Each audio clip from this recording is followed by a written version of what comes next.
awareness of my surroundings. And I started looking into it, and then I started seeing all these, like, regulations of you need this and this and this. Like, I don't have any of this. And from what I know of my past experience of trying to get a job is if you don't have the required stuff, no one cares. They don't even want to bother. So I gave up. A lot of places might help you get licensed, but I was fortunate enough that it was a friend of a friend that got me the job, so. And I don't have a lot of friends, so that doesn't help either.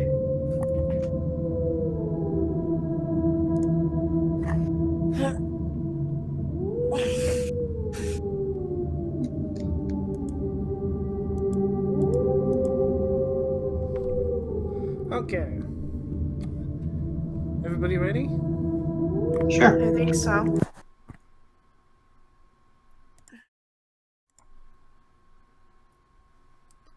And there we go. Hello. Hi. We are back for the final episode. We already got some hosts. Yay. So let's see, Power Score and Forge Breaker. Thank you guys for Awesome. hosting us. Great. It's finally gonna be kind of laid to rest, not really. On break for right now. Well, you have to set up the next season. Yeah, Yeah. at some point in the future. Maybe my contract will get bumped to series regular. Ooh, maybe. That'd be nice. But in the meantime, after this, guys, I will be running a Buffy the Vampire Slayer RPG. If you want to be a part of that, join the Discord. You find the link, you can come talk to me. We'll figure out how to get you in. It's just going to be 5 sessions. So, but I'm looking forward to it, and I know some other people are as well. It'll be lots of fun. And, or like I said, the Discord's a lot of fun too. There's lots of fun people, including all these people. And there's a lot of other new games open that you can jump in or make your own happen during the week. You can make an opening for that if you feel like you have a hand in GMing. Yeah, and of course, if you want to know what is running on the stream, there's streams almost every night of the week, if not every night of the week. Pretty much.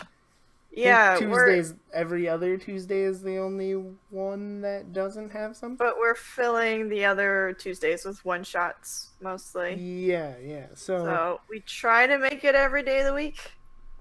Which means you should... There's still openings. Yeah. Spend all your time with us. Yeah!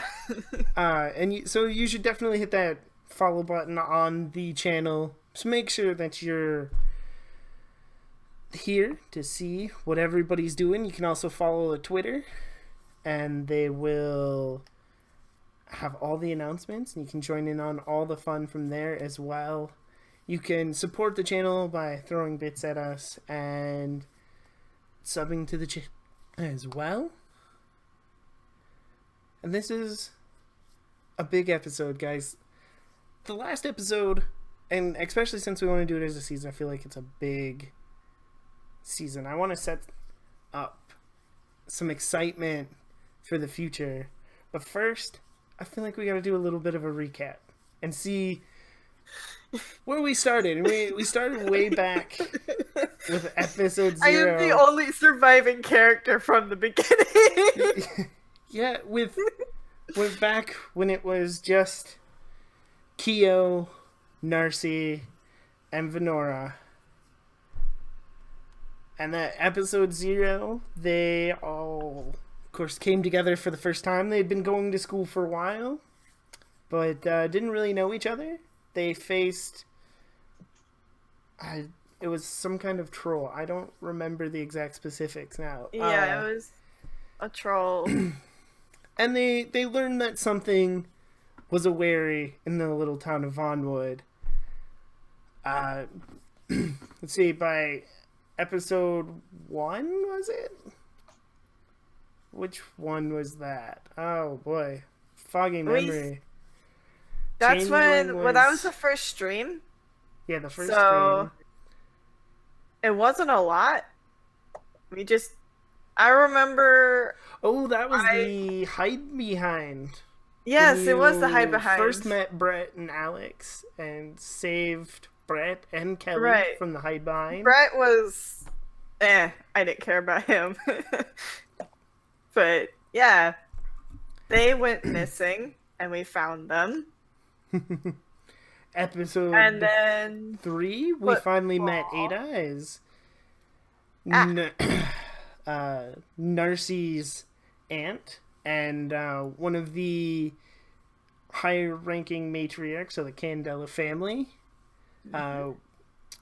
We also met Victor at some point in the first 3 episodes, which is Narcy's semi-estranged father. it was episode 2, I think, we met Victor. Yes. Yeah. Yeah. And then 3, we dealt with a doppelganger. And that was an adventure. And then 4, we just basically bullied Keo by not giving him any information. Yeah, 4 was when they really got to start to know sort of the first big bad guy, as a few more dead bodies showed Right. up. Donna started explaining the situation. Yeah, the introduction of Donna and her importance, as well as the importance of the key, Yeah. which eventually led to the defeat of Lycoan. They shrank him with a shrinking potion, shoved him in a bottle, Cut off waited to his get head. a special magical herb that would officially take out the first werewolf. And while they waited for that, they took out his children. Yep. Brutally. And- Brutally. Quite brutally. And then, I became a prime suspect oh yeah, in the, there was in the occurring murders it's, because of these guys. you know, it's hard to get away with murder when they have you on camera, even Yeah. if it's a doppelganger and not actually you. It's kind of hard to prove. I'm and that's- surprised that she didn't just lay down the law then and there, but we'll see. And that's when Isabella showed up. Well, they Yeah, didn't actually after have we proof killed of him. you murdering anybody. They just had proof of you being in the vicinity of a missing person. Yeah. Conveniently. Yeah, Isabella showed up. She took the school by storm, which led to some interesting things. And I donned my tinfoil hat. Yeah, she turned most of the school against Venora and the others as they hurriedly tried to figure things out. Ada called in Charles to help with the situation as he owed her a favor. Yeah. Let's see. Venora got a little bit closer, at least, to Alex. Not really. I think Alex got closer to her. Yeah, it was yeah. him. He was just a job. He wanted safety. I provided safety. As The is danger's cold. over. Yeah, eventually they managed to lock up get Isabella locked up.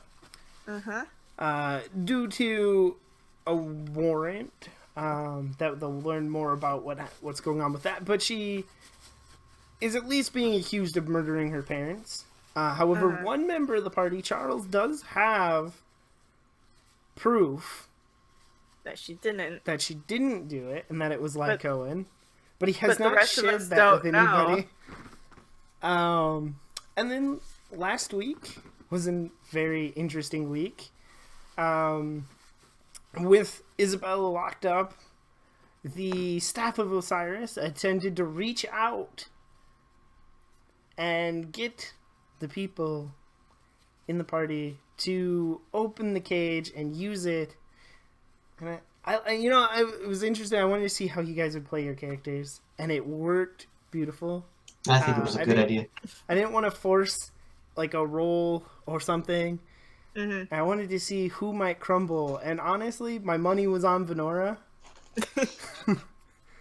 I really wanted to, but the thing is, I wanted to, but I knew that'd be a really bad idea. Just a really bad idea. And there wasn't really a reason for it. Really. Other than maybe wanting to see your old friend again, or perhaps rescue Christine from her fate. But, yeah, you guys played it well, and it was really good. And Monk, with his steamroller comment in chat, reminded me Venora also told the sheriff.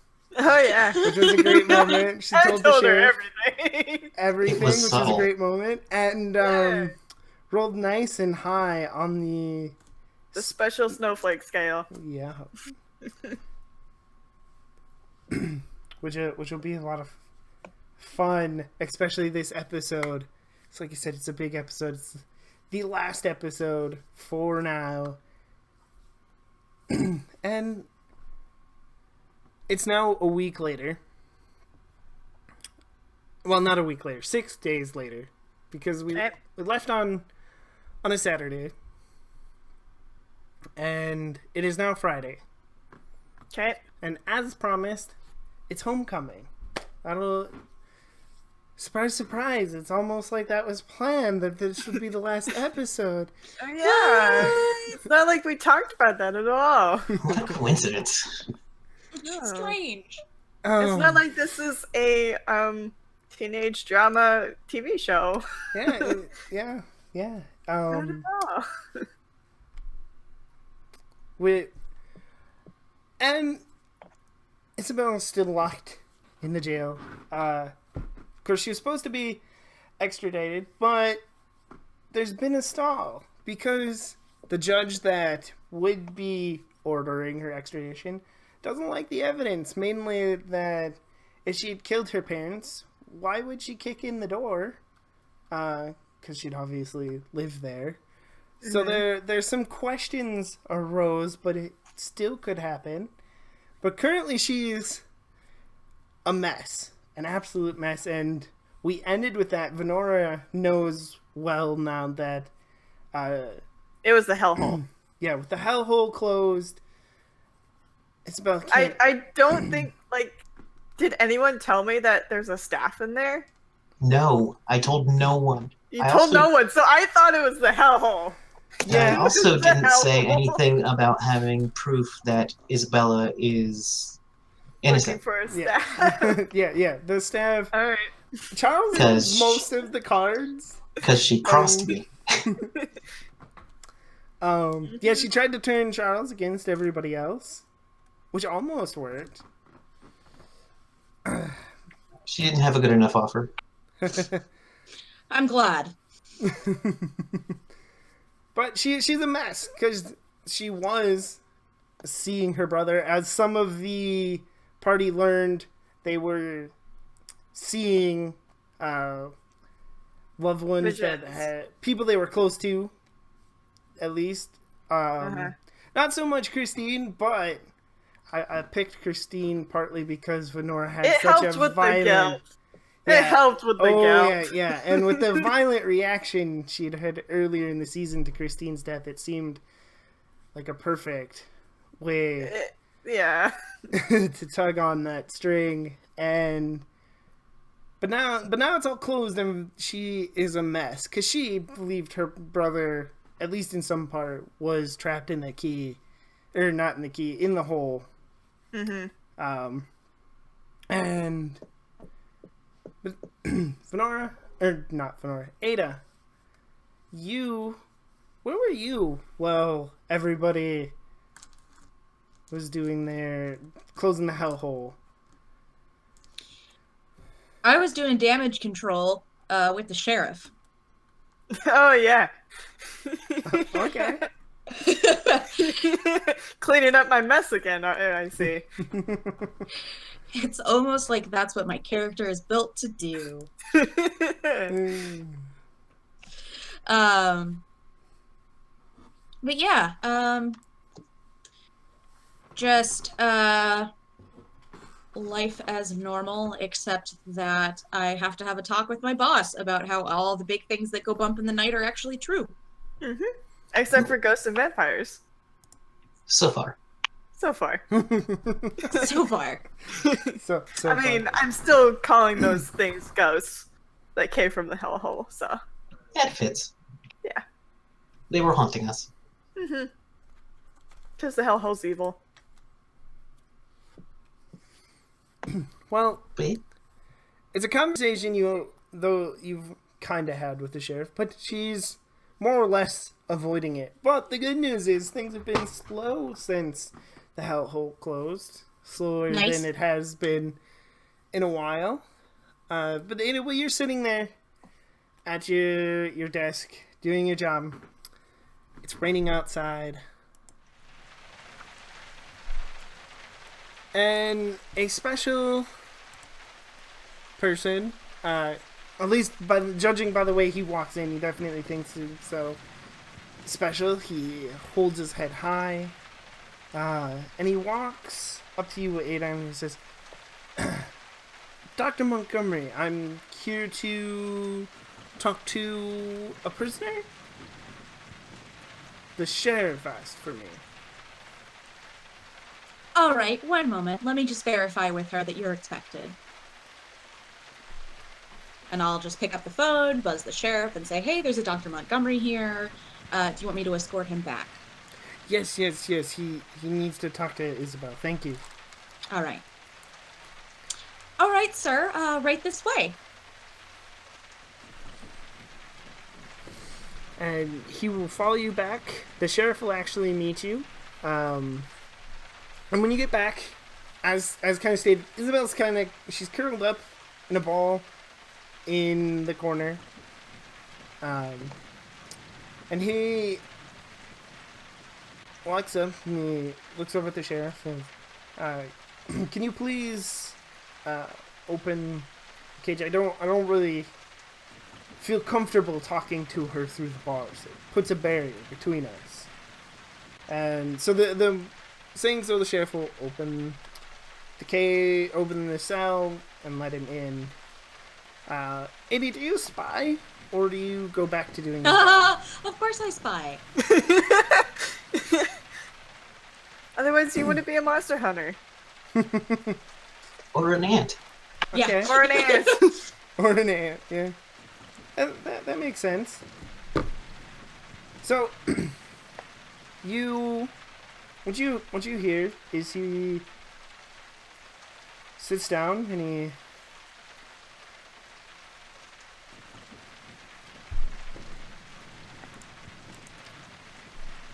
he sits down and says, I'm Dr. Montgomery. I'm from the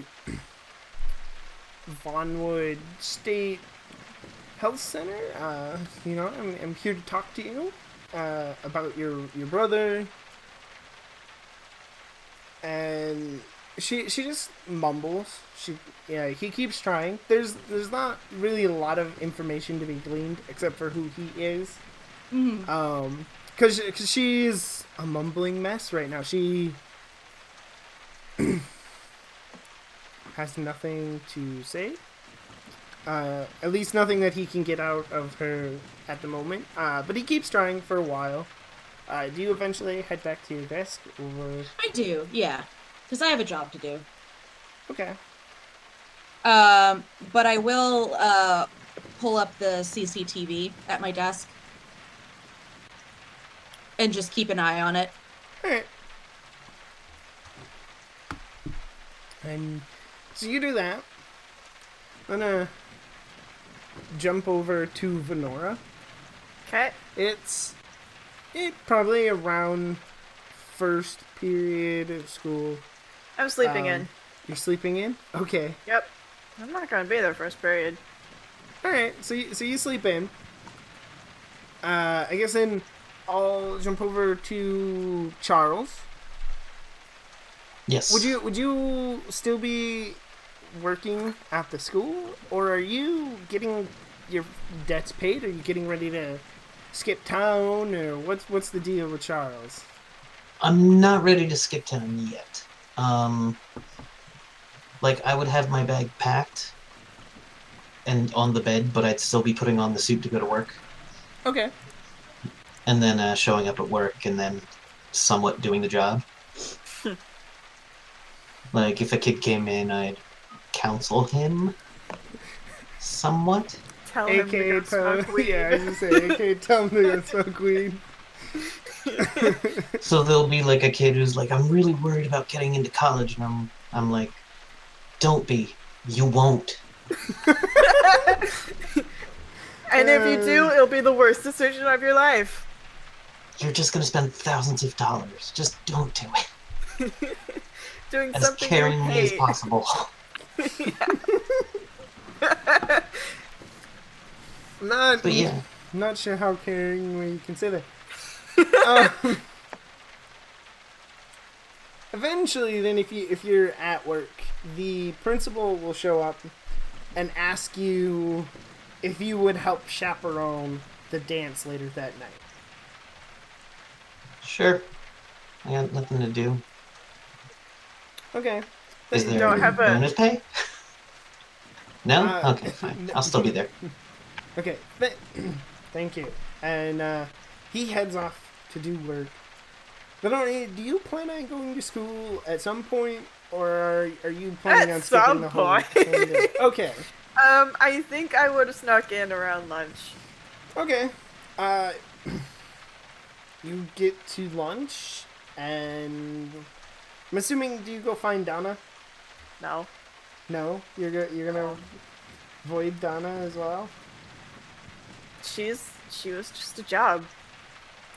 You Oh, projected our friendship herself. That wasn't me. She's just a job. So I'm just gonna be myself and do whatever. okay. So you go about your day. I think if you're gonna not be looking for Donna or Alex, I think the day will just kind of fast forward, and as the day goes on, the rain eventually stops a little bit, but it's still wet.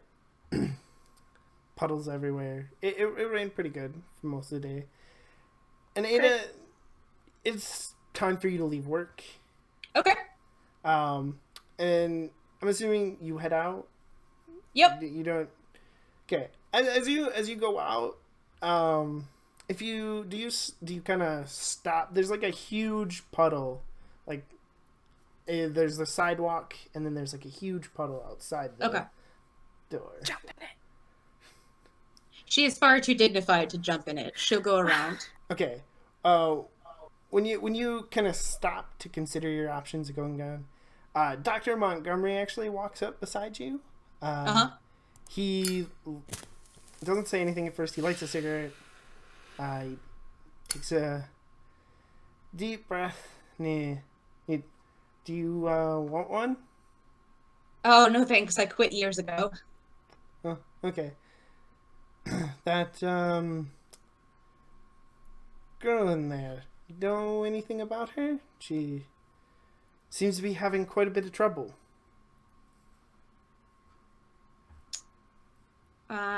I know that she was a transfer student to Vonwood High School.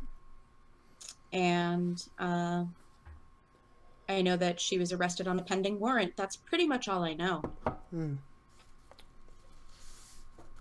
Well,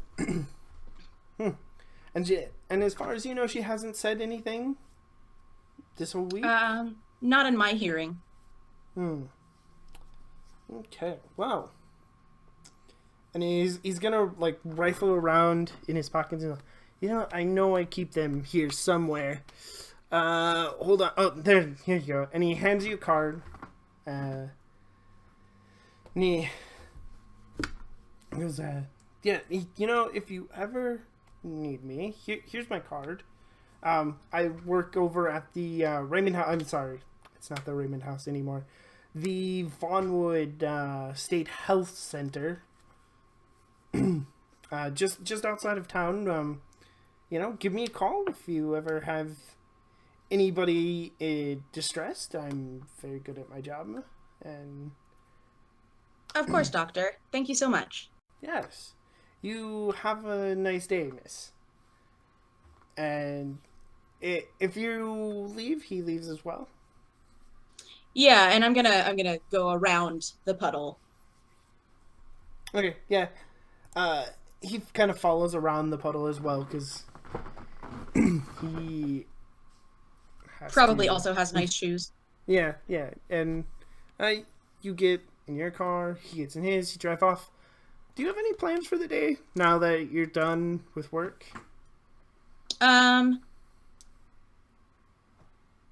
Not really. I know that it is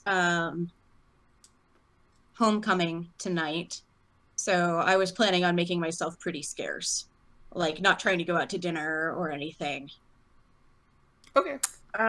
If Narcy was around, you probably would have talked to her about homecoming and all Oh that. yeah, definitely. Maybe give her a phone call since she's Maybe not help here her. right now. Yeah, maybe help her help her acquire a dress. Yeah. Those are probably things you did all help her with. Already, But yeah. she's also busy getting ready because she's managing taking the pictures for the yearbook and such. yeah. So Narcy would likely be far too busy for anybody else. Which is fair. Hmm.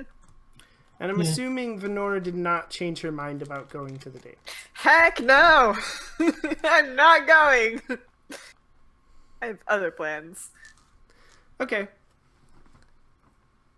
Well, this will be fun for me Just you. because I enjoy teenagers. Especially ones that push your buttons. All right, I'm stepping AFK for a second. Oh, the ones that push the buttons are fun.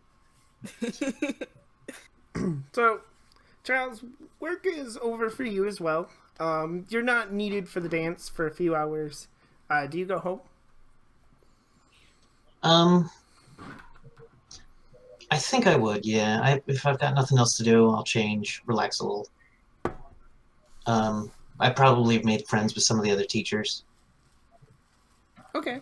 but unless, they're going to a bar or something, I'm probably just going straight home to thing. And it would be a bad idea to hit a bar before going to the...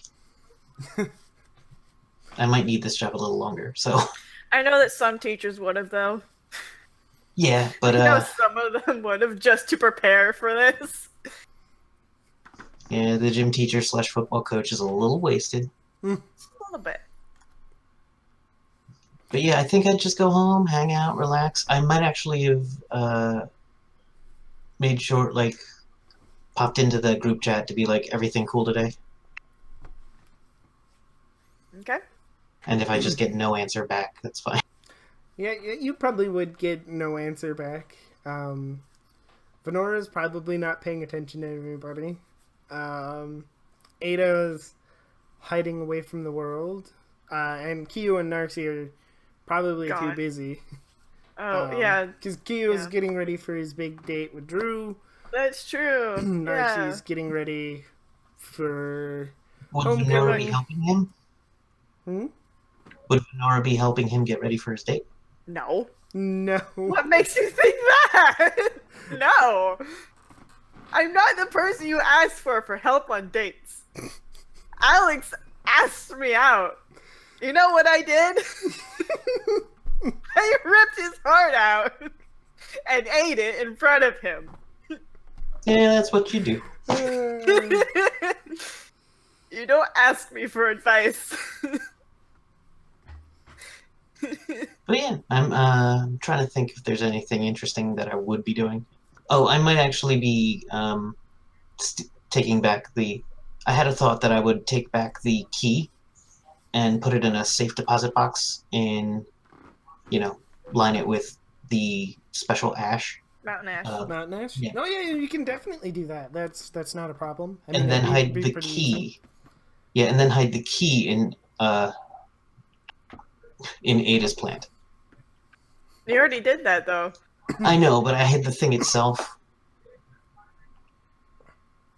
You had the key and the Yeah, Mountain yeah, Ash you in her hid the plant. Yeah, that'll be fine. That'll be fine. Okay. Okay.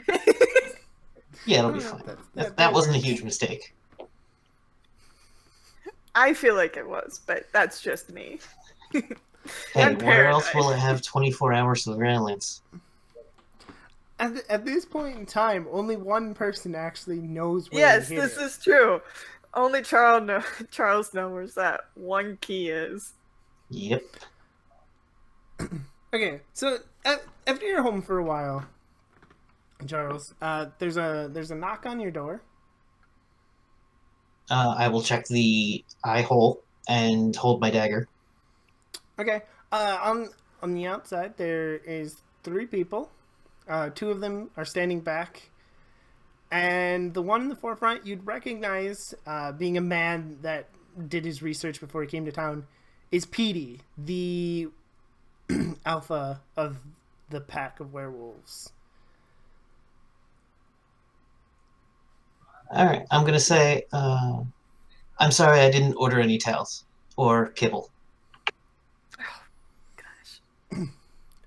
Charles, we need to talk. And at this point, I want to compel you. I'm offering you a fate point. I'm going to compel you owe everybody a favor.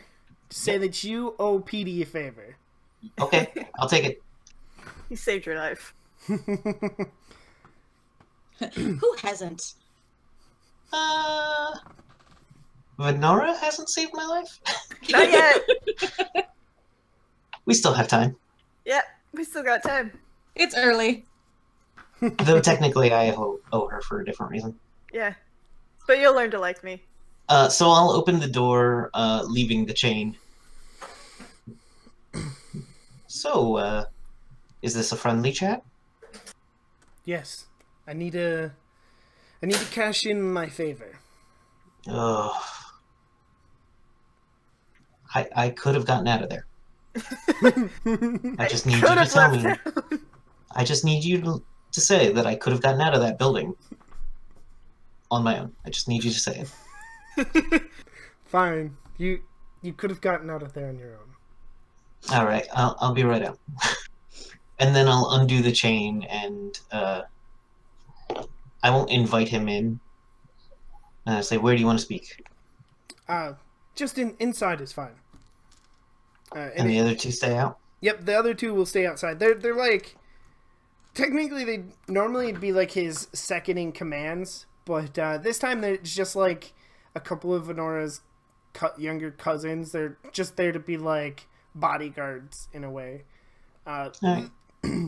Otherwise, normally it'd be like Venora's father and somebody else, but he seems to want to have this conversation without, at least without Venora's father. So I'm imagining this with a like a hotel room from Supernatural, where there's like a little table and like a chair, like 2 chairs, and then like a wall, and then the bed. And I'll say, go ahead and grab the chair, and I'll make sure that he's sitting in the one closest to the wall, and I'm closer to the door. Okay. He's pretty sure he can overpower you, so he's fine with that arrangement. Yeah, I'm just trying to make it better to get out of here as fast as possible. So he'll thank you. And he sits down. I'm concerned about Venora, and I need you to retrieve somebody for me. Somebody? Yes. And Oh, I'm good at people. I'm just kidding. I'm great with people. What do you? He'll pull a piece of paper out and he hands you the paper, and on the paper it says Kayla Hollister, and it's got like a town. There's like no address, just like a town and like a group you might be looking for. It looks like the name of like either a militia or a cult. You can't really tell without more. Fun. What's the name? Oh, ooh boy. You just had to ask the Yeah. one question I didn't have an answer for. The name of the cult? Yeah, it's like Sons of Mercy or something like that. Sons of Mercy. Something that works as either a cult or a militia. So we'll go with Sons of Mercy.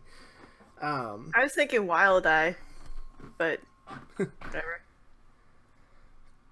Wild Eye sounds less like a legitimate group. Maybe that's what they want. Whatever. How old is she? She's 17. Is she there by choice? No, not entirely. She's more there. Well, at least they'd say that she's there for her own safety, which is partially true. Okay. But I'm concerned that there's a group that may be coming for Venora. And Kayla, she may be the only one that can help us. Do you have a timeline? Unfortunately, no. But the faster you can bring her back, the better. All right. And this is it? We're good? We're square? Yes. And sensing that the conversation's kind of done, he'll stand up and he'll offer to shake your hand. Yeah, I'll shake his hand. Okay. Somewhat slowly and a little reluctantly. Okay. I don't like alphas. So bossy, aren't they? I don't have like a notepad with a piece of tape, or else I'd try to put something on his back. I mean, thank you. And he'll head towards the door. All right. I'm gonna boot up a computer and look up this area and Google the name. Okay. They don't have a website. You find a couple of Facebook references to a group. But the town is in Maryland, which is quite a ways away from where you are now. It kind of seems like if you, depending on how, you know what, roll a clever roll, and we'll see just how far you dig. 0. You don't have any more records than the Facebook post. So like there's like a Facebook post about like somebody complaining that the Sons of Mercy caused too much trouble in town and stuff. Okay. I'm also gonna see if I can get a picture of Kayla Hollister. Okay, clever roll to search on the computer and see if you can get that photo. 3, yes, you find her Facebook page.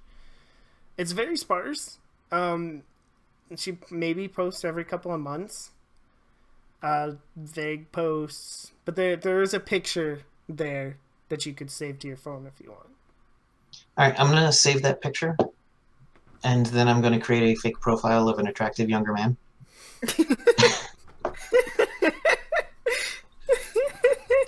And I'm going to DM her. Hey, I'm a friend of Venora. How are you? First off, roll sneaky to see how good your profile is. A 2, It could be better. it could be better. With a 2, it could be better. It's not obviously fake, but definitely suspicious. He doesn't have enough friends. Yeah. Of his age. It's all Russian bots. Yeah. So you'll get. Who is this? I don't know of Honora. Oh, I'm sorry. I thought I was finding Kayla. Must be a different girl. No, this is Kayla, but I mean, you might have me confused with somebody. Oh, I'm sorry. And I'll apologize and try to be a little charming. I don't know. I don't know how to do this. It's always weird when your character knows how to do something that you're How not to steer a entirely. conversation. Yeah. So we'll be like, oh, I go to school with. I'm out in this area, and I'll list the area where I'm a student at Vonwood, and see if that gets any reaction. Well,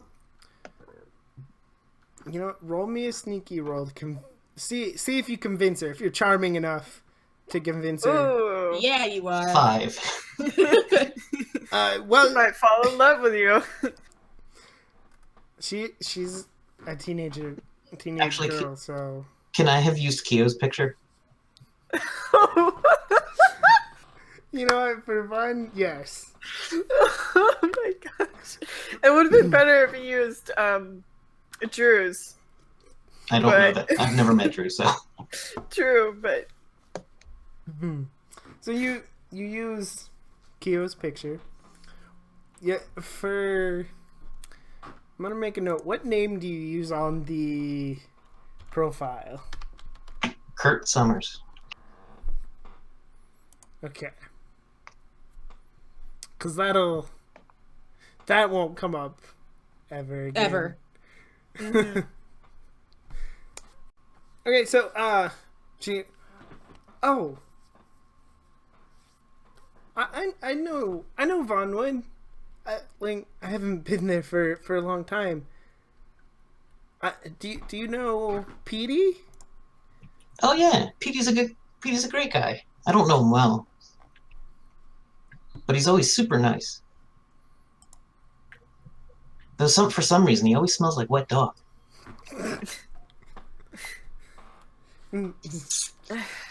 Yeah, he used to be my tutor. Cool. Do you remember him fondly? Oh no, obviously that I wouldn't need to ask that because obviously the answer is yes. Yeah. Yeah, she'll actually launch into like some stories about her and so like some funny story about something they did. Him teaching her how to do something, yeah. and then she messed it up, and it hit him in the face like a rake. I don't know. Yeah. So, something like that. A funny story. Do I get the impression that she's a powered person then? Yes. Well, partly judging like it's something you'd put together because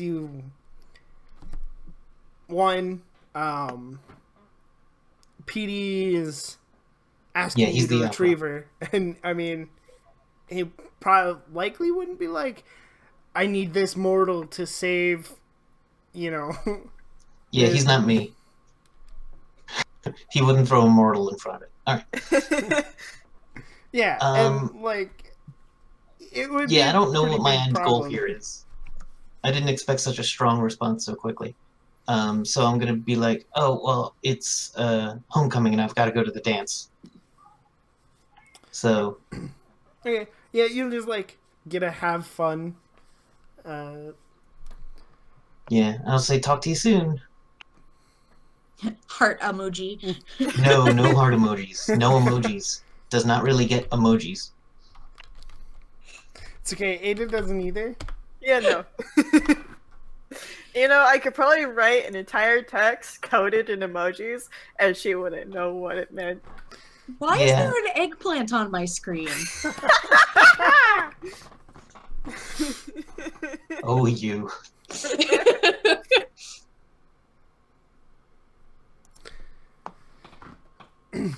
But But yeah, and then I think, because, I'm not going to be like, hey, PD needs you, because he would have done that if he could. Okay. I'm trying to think. Yeah, it sounds like I'll have to go there in person from what PD said. Yeah. And that's kind of the point of asking you. Yeah. But I'll go and do this thing that I promised to do tonight before leaving. Okay.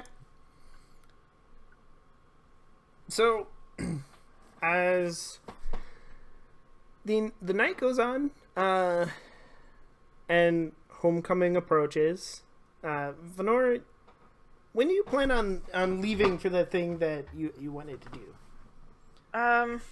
When the sun starts setting, I'm gonna start walking. Okay. And you're for sure gonna start walking. You're not gonna like try to get Ada to give you a ride or anything. Nope, I'm walking there. Okay. So you well, I'm trying to think if anything would happen. I don't think anything would happen on your way there. By the time you get there, the dance would have started. So Charles, you'd notice like Kio's over, like hanging out with the band. Drew's band is playing live. They also got a DJ so that the kids can enjoy homecoming as well. Yeah. I'm making a clear point to be out of every picture. I'm keeping a clear track of where Narcy is so that I cannot be in a picture. That is like my personal nightmare. Yeah, and like there's there's a couple other students like Emily and Cameron are like sitting together off to the side. Narcy's far too busy. But most of the kids seem to be having a good time at this point. Music's really probably a little too loud for you, but the kids are having fun.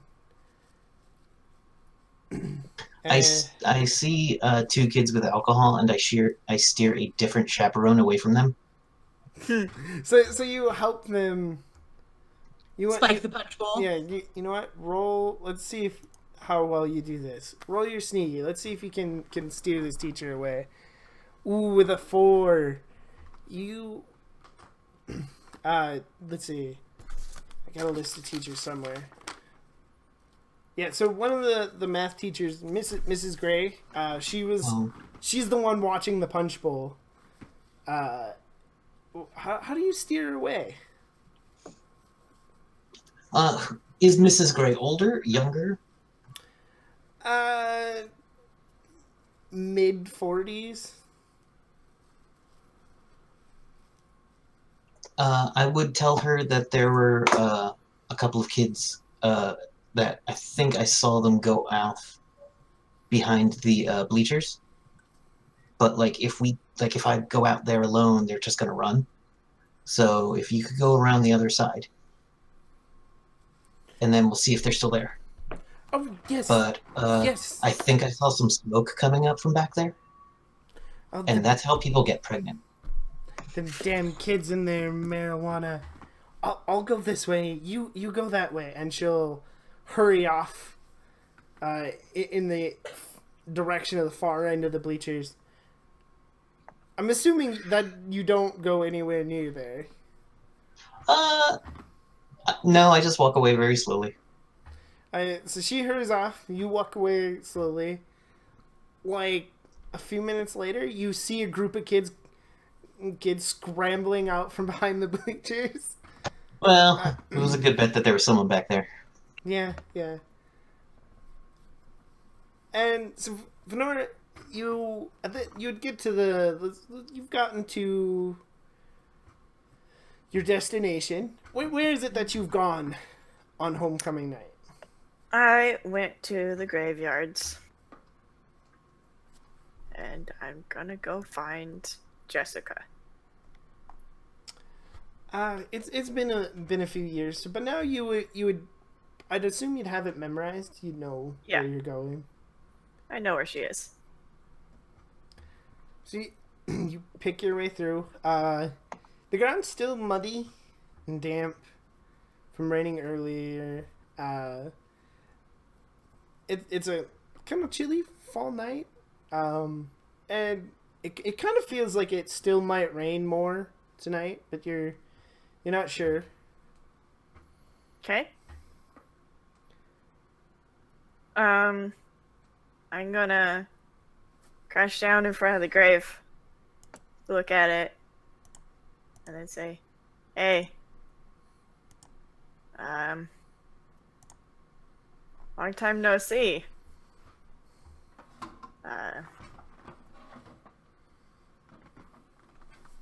Yeah, I'm just gonna sit here for a bit."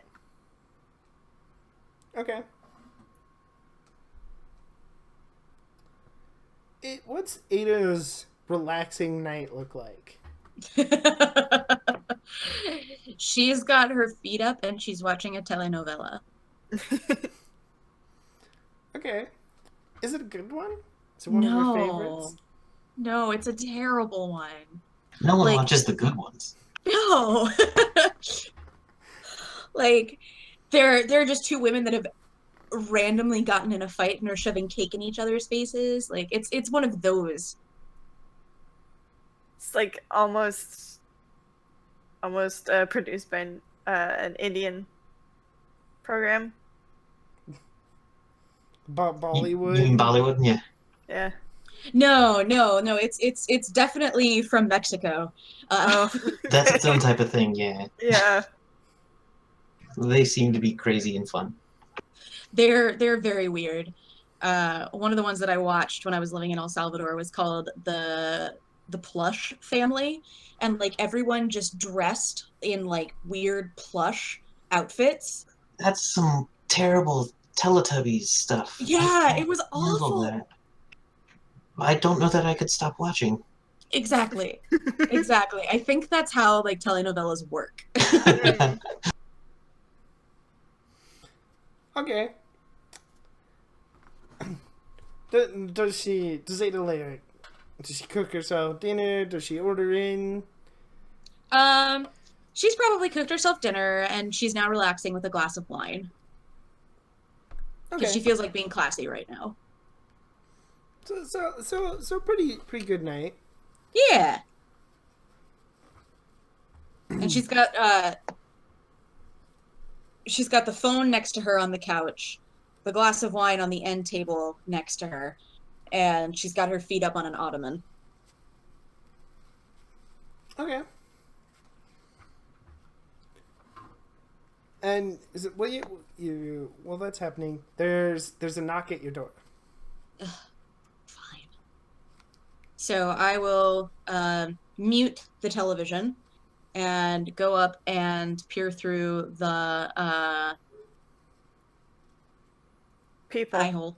Yeah, Okay. the people. Kind of frantic looking Victor is on the other side. Oh, great. All right. Is there anybody else with them? Nope, it's just Victor. All right. So I'll open the door and I'll say, well, I suppose you better come in. But no. Where's Narcy tonight? At the dance? The dance. Right, the dance. He seems weird. Like normally Victor's pretty mostly put together. But Yeah. Like you said, he's frantic. I don't know like how to describe it. Like almost like he's panicking. antsy. Right? Yeah, antsy, panicking, Fidgety. Yeah, those are all really great descriptors Anxious. for him right now. And he, okay. I'll talk to you later there. And he's gonna go to leave. And I want you to roll me. Oh, clever, I guess would be a good thing for notice.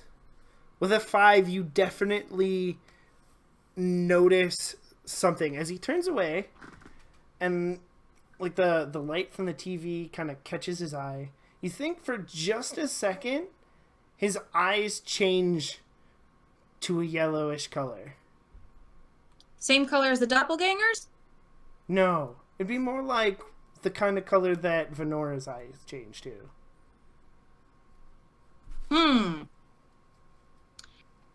So I'm going to put on my I am a big responsible human voice and say, under no circumstances are you going to interrupt that girl's homecoming.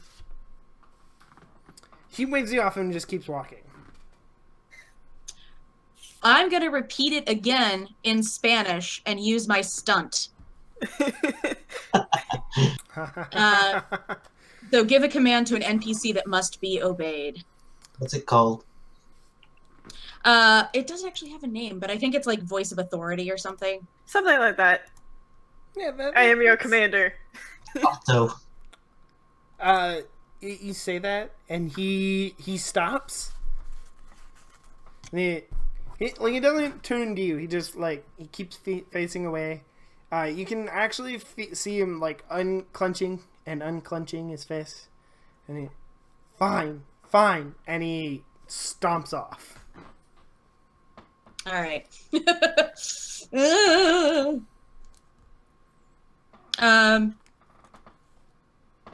Well, I'm gonna go back in, turn off the TV, and start pulling out books. Okay. And kind of the question that I have in my head is, can people be possessed by werewolves? You know what? I'll let you roll it. Go Okay. for it. Clever? Yes. Ooh. 7. Jesus. I mean, you find literally all other lore you have on werewolves. What you find is that technically the only way somebody could be possessed by a werewolf is by being turned into one, by being bit.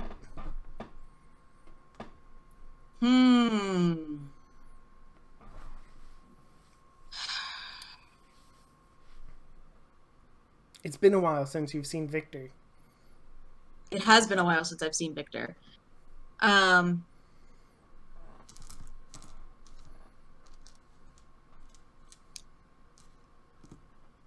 am going to call 2 different people. One, I'm going to call somebody in my group, one of my trusted lieutenants, and say, I need you to keep an eye on Victor.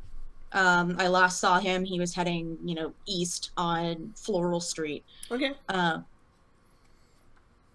And then I'm going to call Petey. Okay. You know what? Give me 1 second. There's no answer. There's no answer? Nope.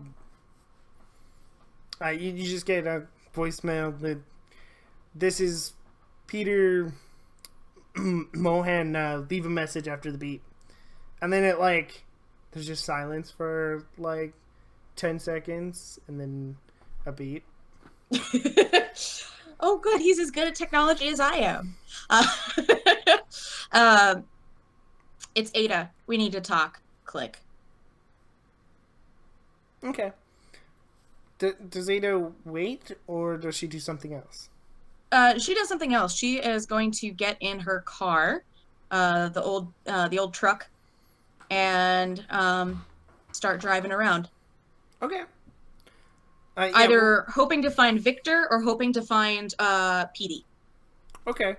Yeah. The one thing you do notice when you go outside is by the time you get outside, having gotten dressed, made phone calls, and all that, he's gone. Yeah. But you can definitely drive around and look for him. Okay, I will do that. Certainly an option.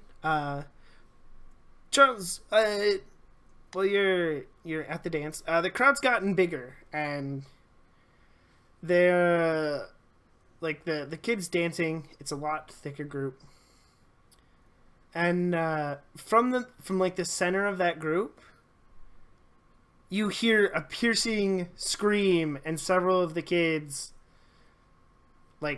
jump back. Some of them like scramble away, like they don't know what's going on. Do you do anything? These modern dances. Oh, is this the new Macarena? I say to another teacher. No. Oh, then you should get in there. I think a couple of kids are fighting in the center there. You grab this. You grab the bigger one. I'll go in and see what's up. Okay. As you get in there, one of the kids looks like Brett. You'd know him as one of the kids that was following Isabella around pretty closely.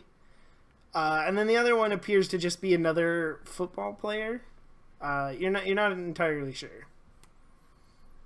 Yeah, I'll just pick up Brett and move him back. Okay. Roll forceful. This is going to go poorly. Oh! -2. Yeah, a -2. You don't get hurt necessarily or anything, but you do kind of take a sharp elbow to the face. Ooh. Just enough that like you release your grip, and he gets away, and Brett's actually gonna march out the door. Like he's gonna like go out one of like the side fire doors, like it. Well, you know what? Let me. I was gonna say I'm gonna chase him. Okay. You do that. Yep, and when he goes out the door, he sets off the fire alarm. Well, there goes my move. So you can still follow him, but everybody's now heading for those doors. Yeah, I'm gonna run a little quicker than I probably should in public. Okay. Roll quick to see if you can keep up with him. 2. 2, you don't lose sight of him, but you don't gain on him. Is he booking it, or is he just walking? He's just walking. Alright, I'm actually gonna start following him if we get a little out of sight. Okay.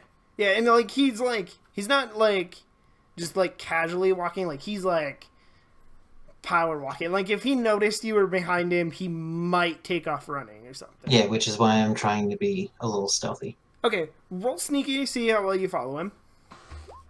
Ooh, 1. You get a couple blocks, and he takes off running. Alright, then I'm gonna... are we in a position where I could cut back over a fence or something? Do you want to like take a shortcut to like get in front of him? Is that what you're? Yeah, basically, yes. Yes, that's what I want, yes. Okay.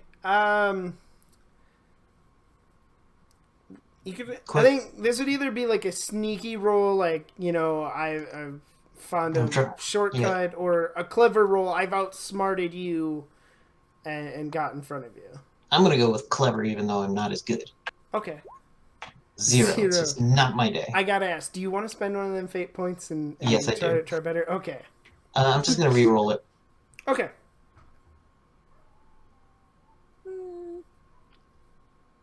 There we go, a 4. Okay, so 4. You cut down an alley, and then you climb over a fence, and you think you've got it, and then, but at first you don't hear anything, and you're pretty sure that maybe he turned a different way, and then you hear his footsteps coming down the alley. He's pretty sure he lost you, so he stopped running. I punch him in the face. Roll forceful. 0. Do you want to spend a fate point? Yeah. Do you want to reroll, or do you want? Oh, I got a 2 on the reroll. Okay. A 2? Nothing bad. That'll be a 2 would be a tie. So if you want to actually hit him, you could add a +2 by spending another fate point.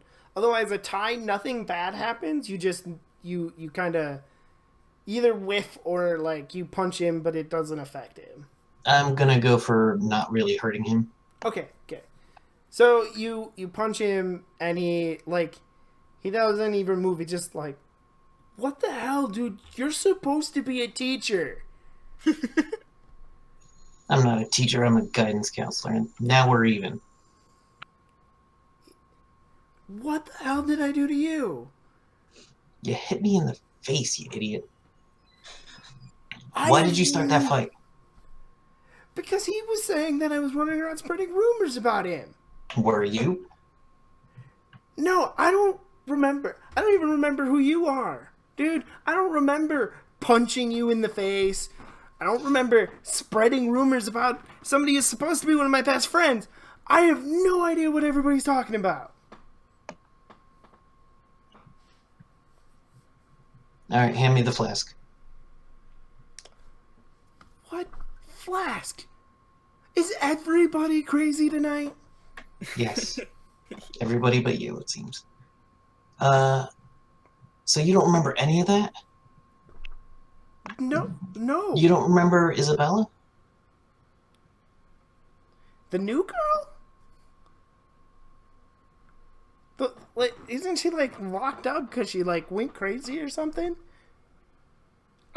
I don't remember hanging out with her or anything, if that's what you mean. Alright. Listen. I'm gonna let you go. I couldn't find you. I don't know what happened. I didn't see what happened in the fight. But you should probably come talk to me next week. Dude, whatever, man. And he's gonna walk off. Alright, I'm gonna text Ada. Do you have any ideas on the range of Isabella's powers? Do I? I believe you had a role that would have been good enough in one of the other episodes. But you know that, like, her powers are relatively short range. But Okay. the longer she affects someone, like somebody like Brett, who was constantly under her sway, would have worse side effects. So, like, something like where, like, the kids were watching Charles, if she spends enough time, her influence will take longer to wear off. So you do something like watch somebody for her until it wore off. And then they'd be like, wait, what are we doing here? Because they don't necessarily remember what she told them to do entirely. Sometimes there's snippets. Like, Alex wasn't as under her control, so he remembered more. But Right. Brett was constantly under her control, so he is having a lot of memory problems. Okay. I will type back not a new symptom, likely a side effect. Cool. And then I will slowly head back towards the chaos of the dance. Okay. You head back that way. Alright. I'm gonna jump over to Ada real quick. Ada, you're driving around town. And as you're driving around town, there's like it's kind of late at night. A lot of the kids are at the dance. So, like, most of the main street, like, most of the shops and stuff are closed down. It's pretty empty. There's, like, a couple of, like, cars that are parked overnight. And then there's this big white cargo van. And as you drive by, you notice that Dr. Montgomery is standing by it with, like, a couple of oddly dressed, like, guys. Like, they look almost like bouncers. They're huge, like 6'5", muscly. And he's smoking a cigarette and having some kind of talk with them. Where is this? Like, it's on Main Street, but, like, where? It'd be a couple blocks from your apartment at least a few, depending on the route you took, I guess. But it'd be Okay. How wouldn't close be is too he to far the away police from your station? apartment. Huh? How close to the police station? It'd be pretty decent ways. Okay, from the police good. station. All right. I'm gonna call in the rest of my underlings. Okay. So you make a phone And call. mhm. And what do you want exactly? Basically, suspicious activity on Main Street, please monitor. Okay. Yeah, and so, like, a couple of guys get ready, they head out. I'm assuming you give them a license plate and a description. Yeah. Okay. Yeah. You, so that all happens. But how long do you plan on? I'm gonna sit there staring at the tombstone for like 5 minutes, anxious because I don't know what to say. And then finally, I'm gonna throw my hands in the air and go, "Fine. Look, I really missed you. I was trying really hard to not let this. No, that's dumb. I knew that wasn't gonna be possible. It's just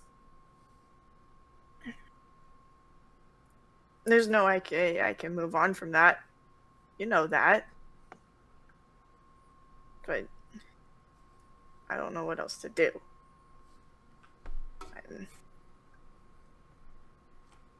I really miss meeting up with you on those nights. I really miss talking and laughing and making stories out of the stars.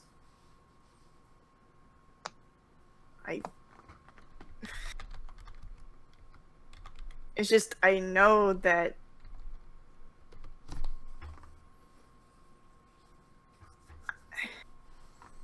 I know I can't have you back. Things wouldn't work out. I know that. You wouldn't like me anymore. I've changed so much, and where would we go after that? Like, be nothing. It'd be stagnant. And that didn't sound like you. It had no passion or heart to it. It felt so hollow.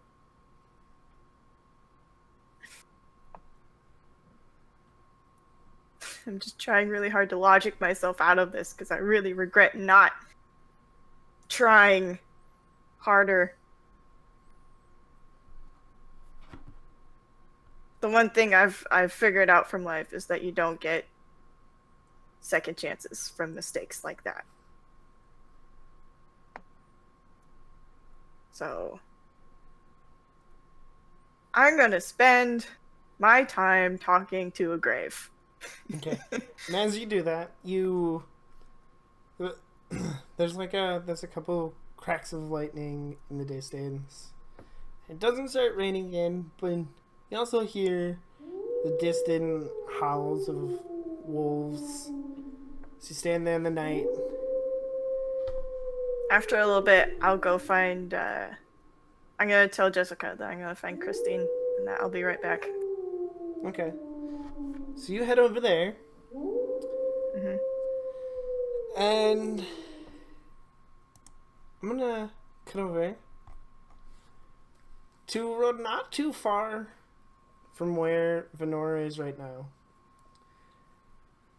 And there's a forlorn looking Alex walking down the road by himself. Just out for a walk. And as he walks, there's a snap of a broken branch. He stops. He looks around. He doesn't see anything. He keeps walking. Another snap of a branch. He stops again. And he hears a snarl.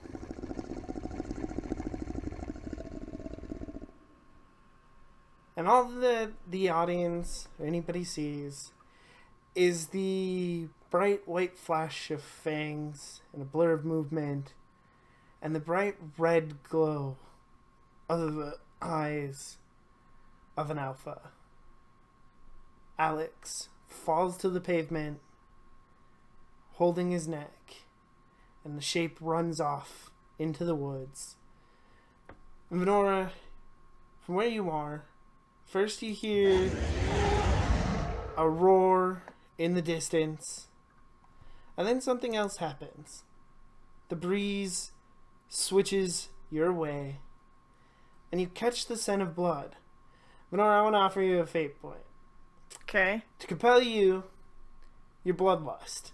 That it, Uh-huh. you smell this blood, you lose all sense of yourself. But you're also human, so if you take this point, you'll be overcome by all these emotions.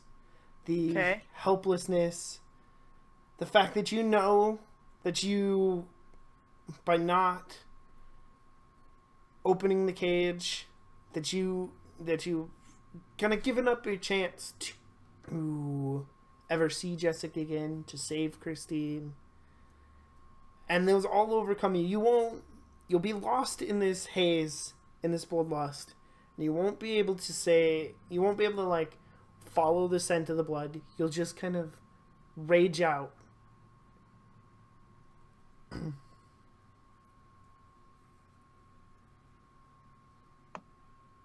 It's okay if I say no. Yeah, you would have to spend a fate point to say no. I have some very important things I need to say to Christine. I'm not mad yet. I'm just sad. Okay.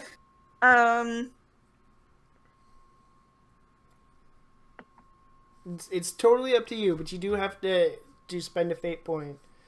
Yeah. I've been through so much already. I don't need another problem to be added to this month. It's not my problem. It's not my problem. So you spend a fate point. You won't be lost in blood haze. Do you ignore the scent of blood? Yeah. Okay. So what do you say to Christine? All right. I'll find her. I'll sit down, look at it, and then I'm gonna say I'm sorry. I'm really, really sorry. I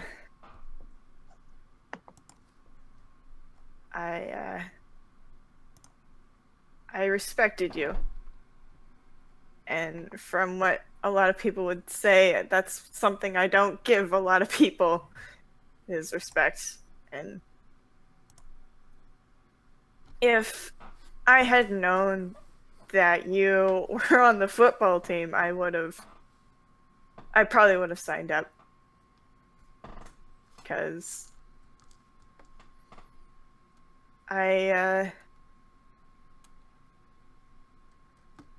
you were strong and you were brave and you did what you wanted and you didn't care what other people thought. You did what you wanted, and I respected you for, I guess, how similar we were in that aspect. Why didn't you come find me? I told you that if you found me, I'd think about being friends. Why didn't you come find me?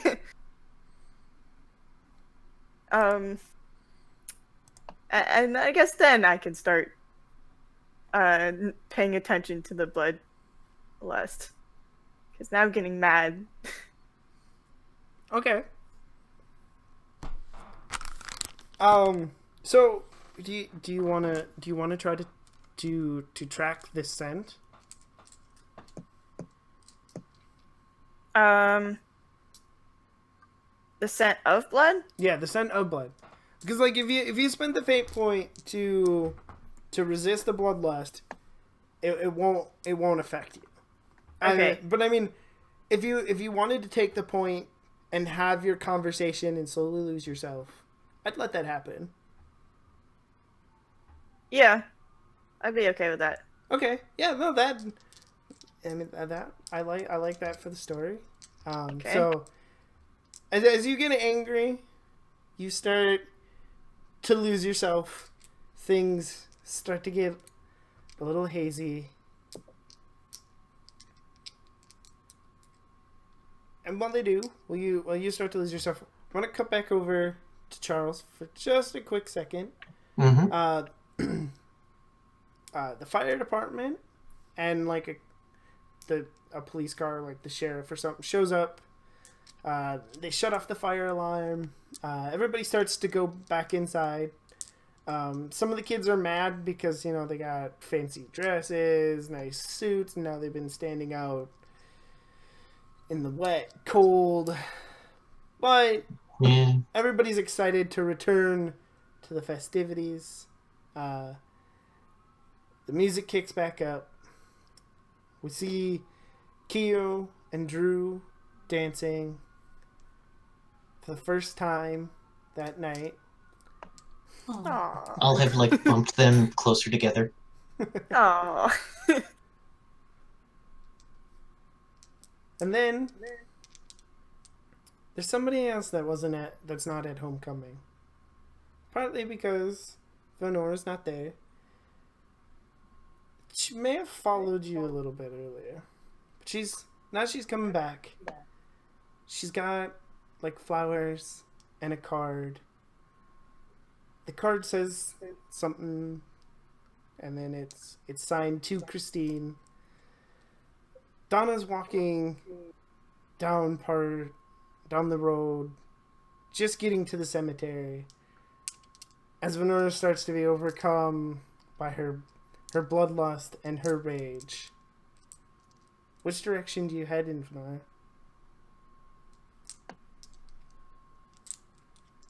The smell of blood. Okay. Like I said, it is you can head in that way, but it's harder for you to track because you're a little lost in your senses. So you'll more or less just kind of turn and run off into the woods. Well, and do I have to run? Could I just stay here and be grumpy? Yeah, you could. You know I'm what? gonna stay here and be grumpy. You know what? Maybe dig up some Let's dirt. see, actually, roll a careful roll to see how in check you can stay. Ooh, a 4, Nice. yeah. You can stoically stay right there.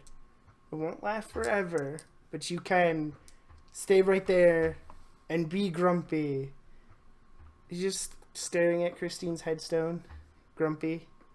And then I'm gonna walk over to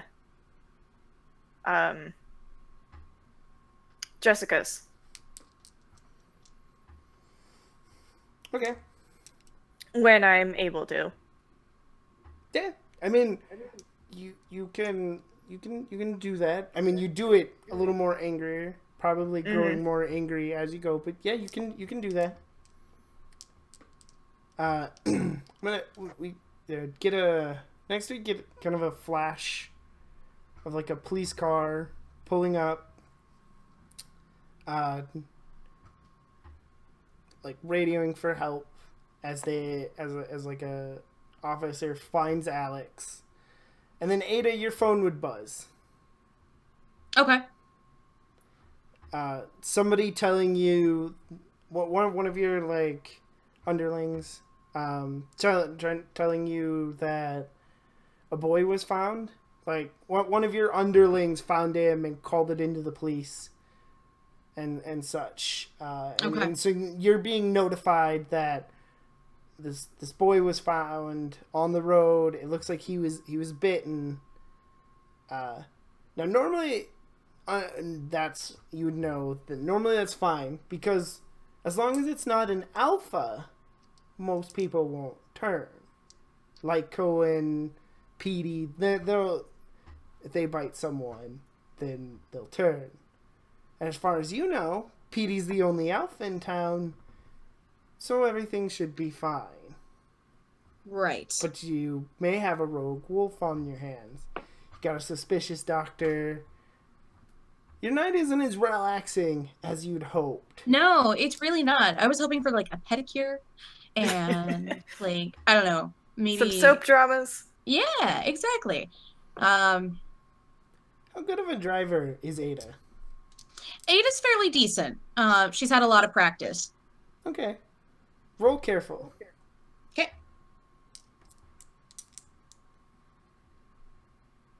Ooh. You're a really good driver. So good, in fact, that when Victor runs out in front of you, you're able to just slam on the brakes and stop dead and you don't hit him. Did you want to? Kind of. Hey, Kind of a lot. yeah, But no, I'm not going to hit my brother with a car. He surprises you. He runs off. There's the screeching of tires. And that's where we'll go to break. So we'll be back in 10 minutes. And so stick around. I promise it's going to get even more exciting from here. All this setup. Where's the Oh. punchline? In There's the another punch bowl. season. All right. All right.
Alrighty. Hello. We are back. Hello. Hello. And you just avoid and barely hitting Victor. What do you do? He's currently running off now. After you Running almost off hit him. where?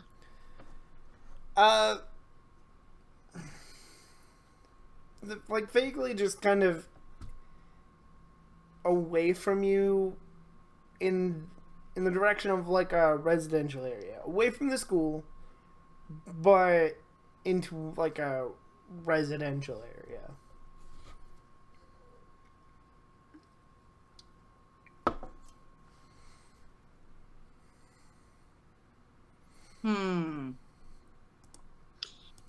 Is he following streets?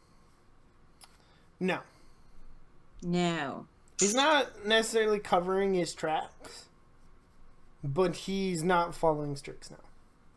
He's cutting through Okay. backyards and such. I'll follow as best I can in the car. Okay. How are you driving? Are you just driving to keep up? Yeah, you- yeah. Okay.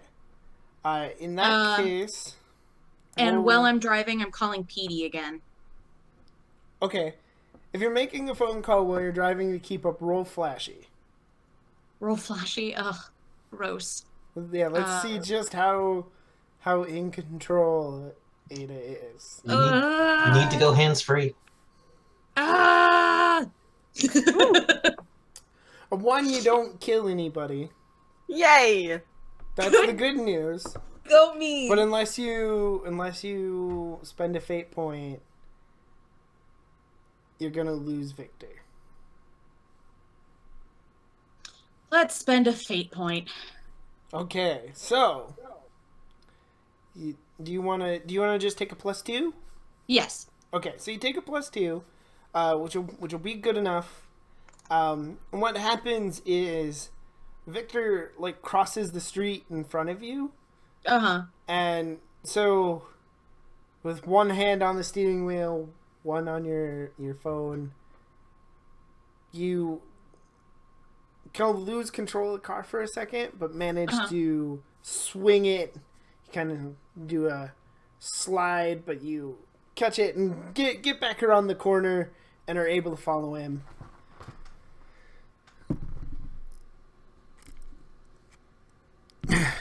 Still no answer from PD. You get his voicemail again. Okay. Great. All right. He's a busy guy. Yeah. Super busy. Vaguely harassing Charles. I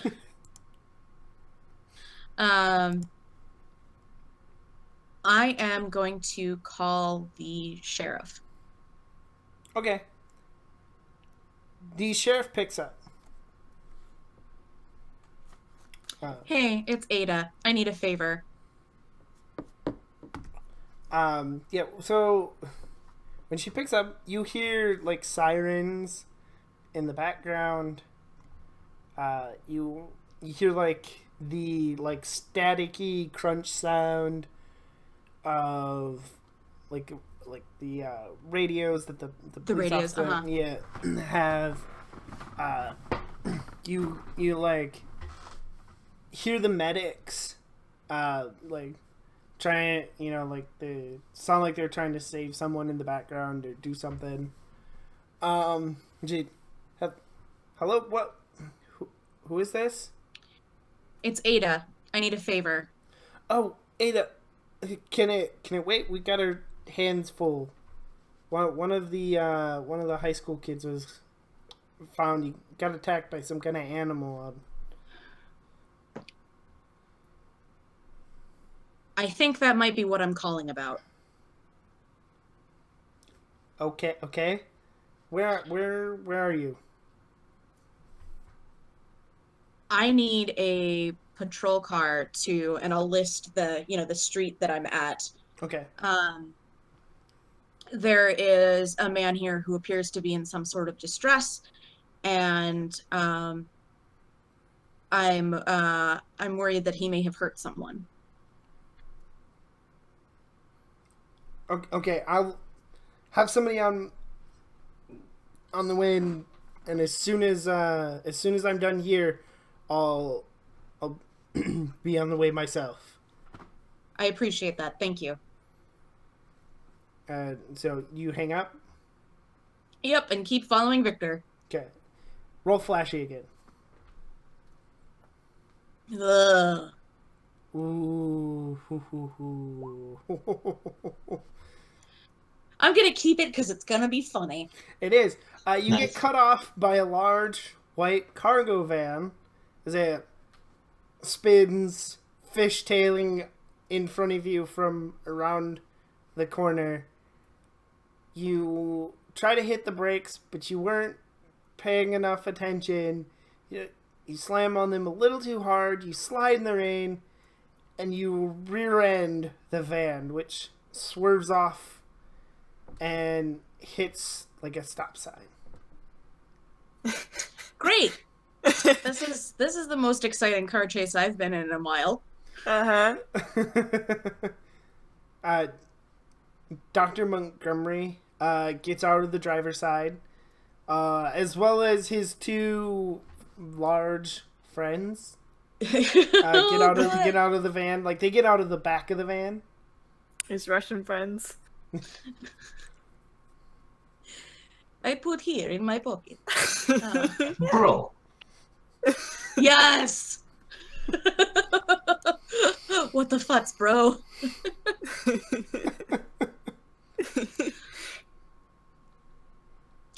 Hawkeye reference. So what does yes. Ada do?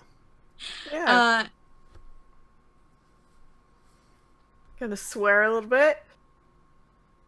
Yeah.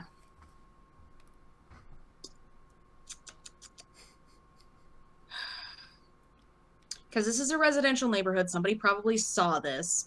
So I will turn off my car and get out. But make sure that I've got, my gun. Okay. Not in my hand, but, like in the discreet holster that it's normally in. Okay. And you're getting out of the car? I am getting out of the car, yep. Okay. As you do that, you notice that one of the like lackey dudes is holding like a trank rifle.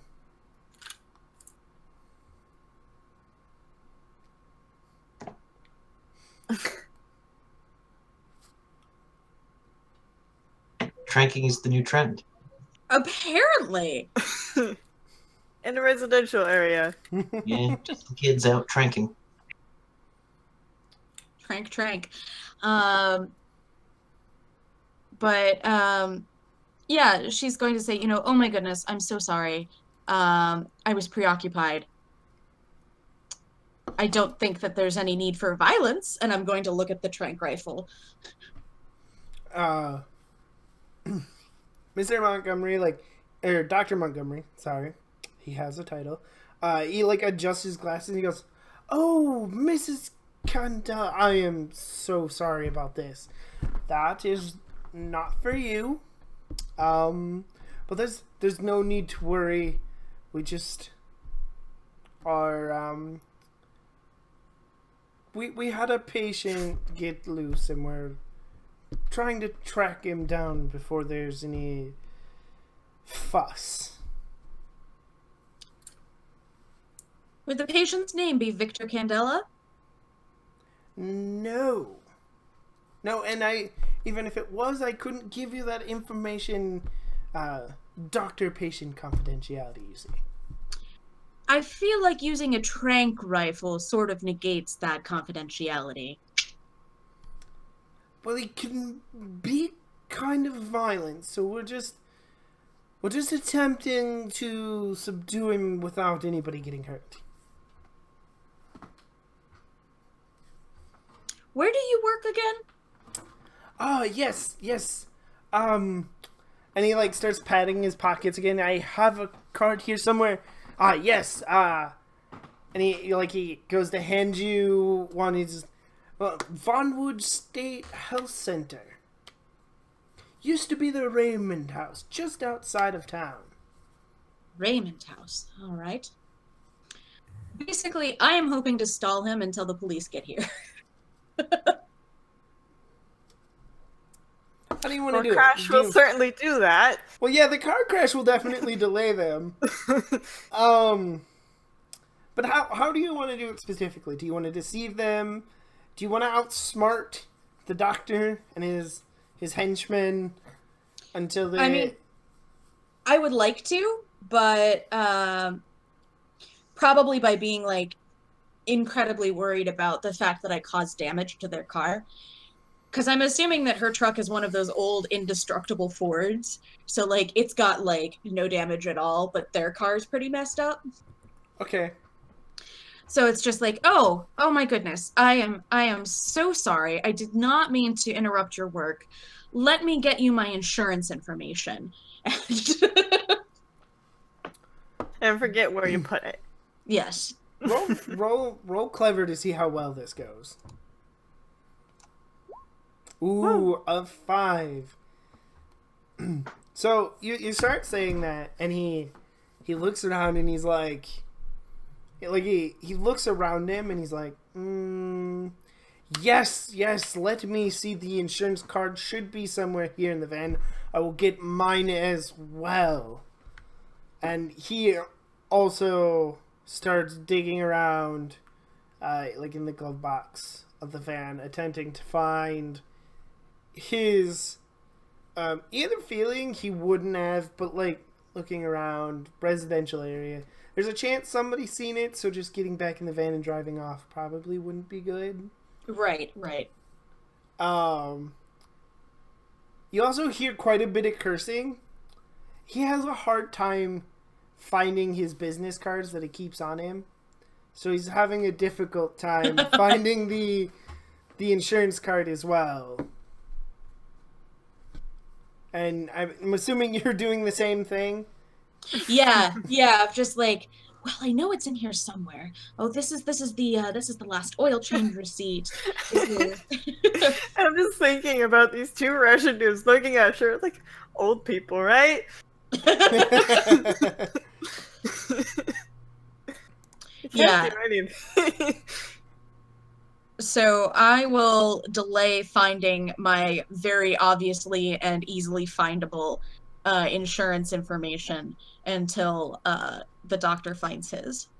Okay. So while that's happening, I want to jump back over to Venora. Okay. And Venora, you walked back over to Jessica's grave. Is there a reason that in your rage you would have gone back over there? I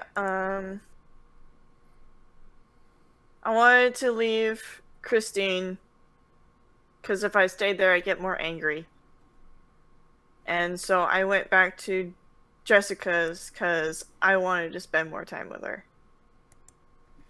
And okay. I would basically curl up right next to the gravestone, trying my hardest to stop being so sickeningly, like, I'm so angry that I feel sick. Okay. And I just want to stop feeling sick. So I'm gonna lay down next to Jessica's grave.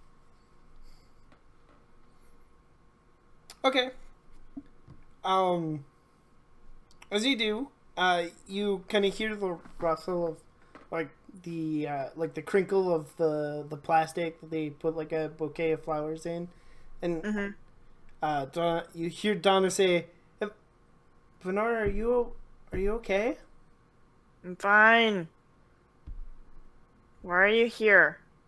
Well, I seen you coming out this way, and I thought maybe you'd want to give flowers to Christine.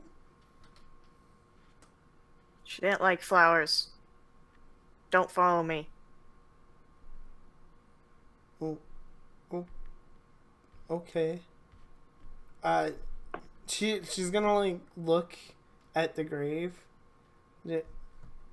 Oh, wait. This is Christine. Who's this? Nobody's. Go away. Wait, are you sure you're okay? I'm fine. Roll careful to see if you keep your cool.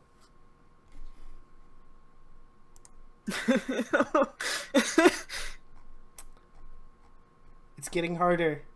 Mm-hmm. It's getting harder. You're really starting to feel that rage now. Mm-hmm. Do you continue to lay down? What do you do?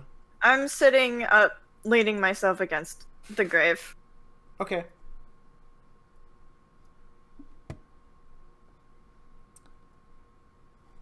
So you adjust yourself, and she at first she actually turns like she's gonna leave, and then she stops and she goes,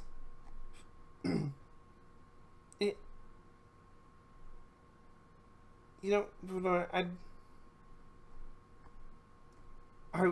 I would really do want to be your friend, and you don't always make it the easiest, but I really wish you'd talk to me." We're not friends. Do you know what you are? I'm gonna stand up and look at her. You were the job. I found you, and I took care of you because that was the job.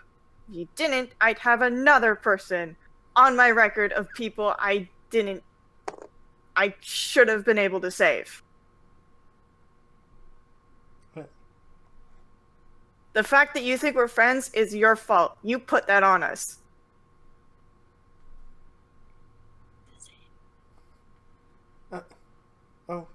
Oh, I was really just,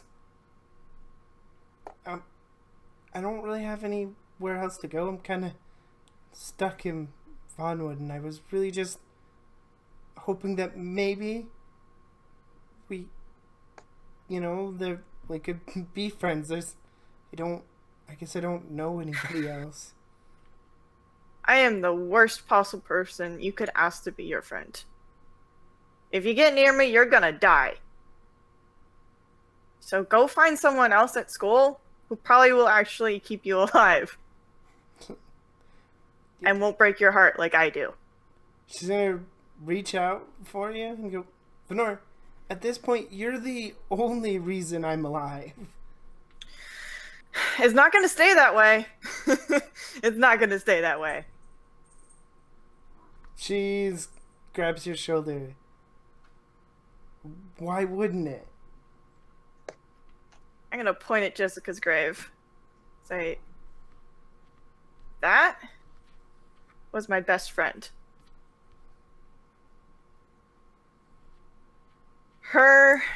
I found her in the woods, black and blue, crying, one night. And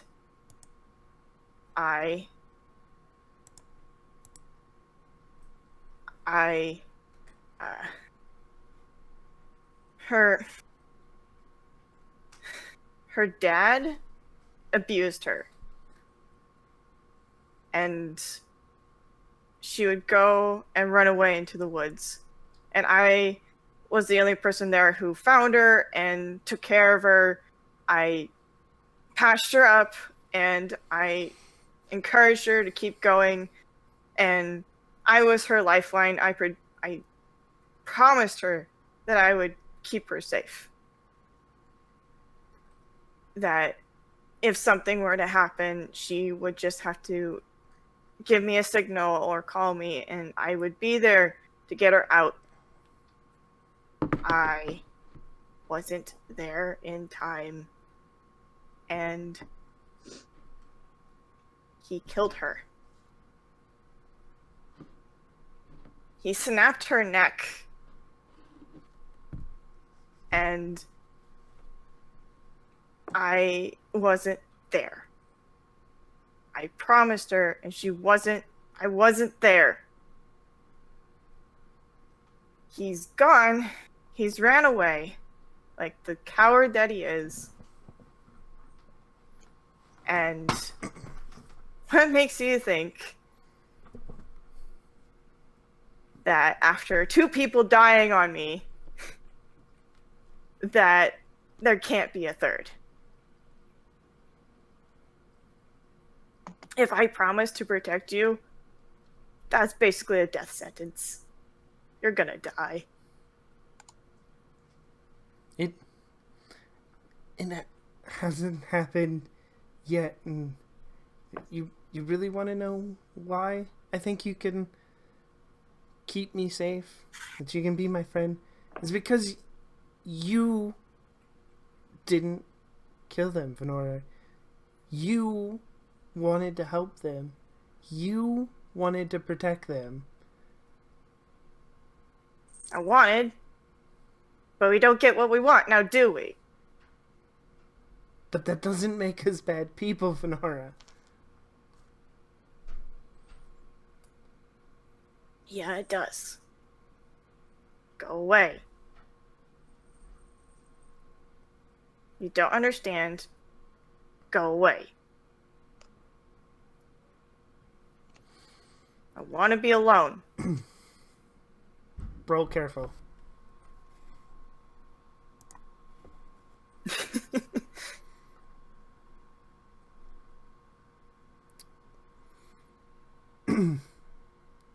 Unless you want to roll some feint, you're going to lose your temper. That's okay. Okay, you lose your temper. Alright, I'm gonna snap at her then. Almost biting her. Okay. Because you're angry, roll your forceful. And let's see. I know I have.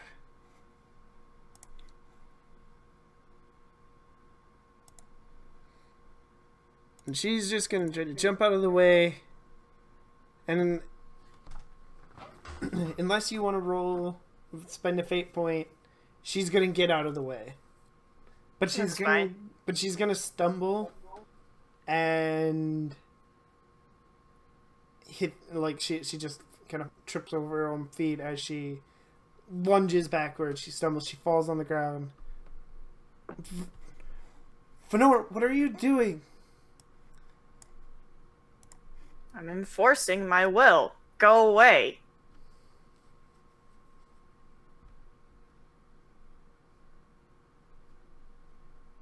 She just stands up. She hangs her head. And she... No, Fenora, no. Because I'm not going anywhere, because whether you believe it or not, you know what? You're my friend. And I'm gonna bite her. alright. Roll forceful.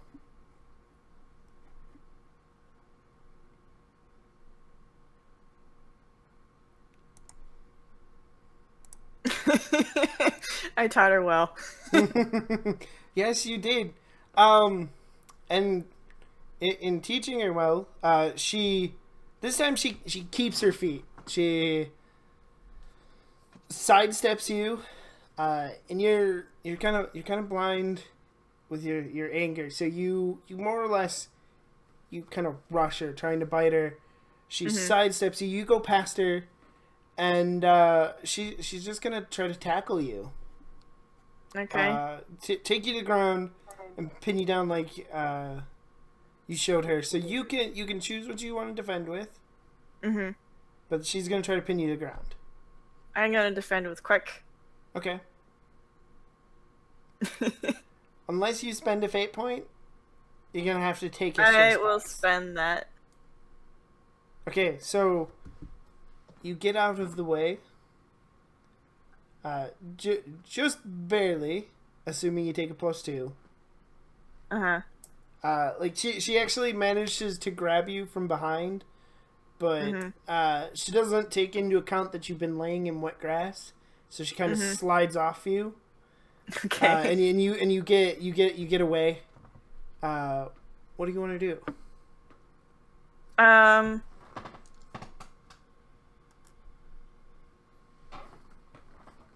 So she's down. I'm gonna tell her that there's a reason I don't have friends, and walk off. Okay. As you walk off, we're gonna jump back over to Ada for. And Ada, you start to hear the sound of police sirens in the distance, and as you do, he miraculously comes up with his card. Oh, here it is, I found it. I knew it was in there somewhere.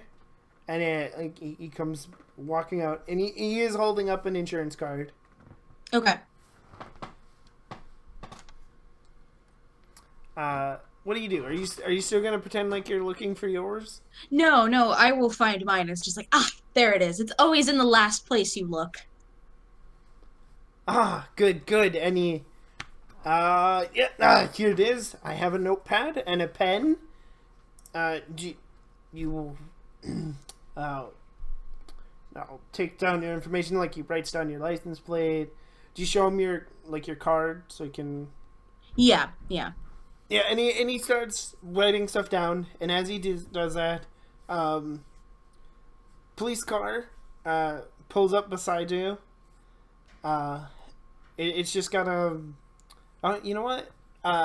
Jackson Franklin is in. Yeah, he's in the car. Woo! And he gets out. And he gets out and he shines a flashlight on Dr. Montgomery, and he, Ada, you okay? What happened? Oh, I wasn't looking where I was going, and I rear-ended this poor doctor. Oh, is the dude with the trank gun still just hanging out there? Oh no! When he heard the police sirens, he put it away. Okay, good boy. And then his radio crackles on, and he covers it with his hand, and he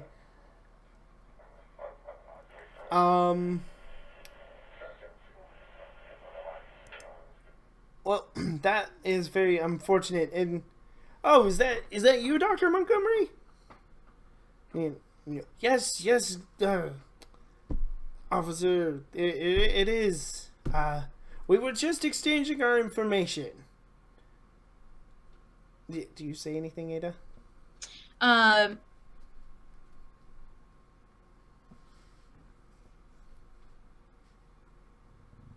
She's gonna say, Officer Franklin, we have this pretty well in hand. I believe I heard that you were on the lookout for a suspicious person.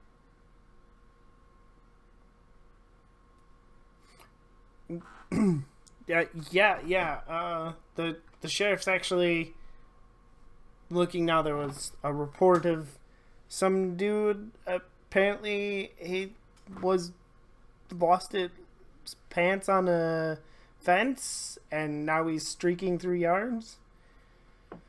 Huh. So the sheriff's a couple blocks over.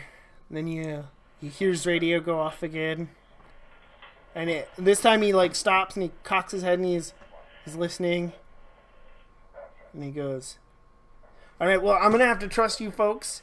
Make sure, Ada, that you write up a police report so that we have this filed as well.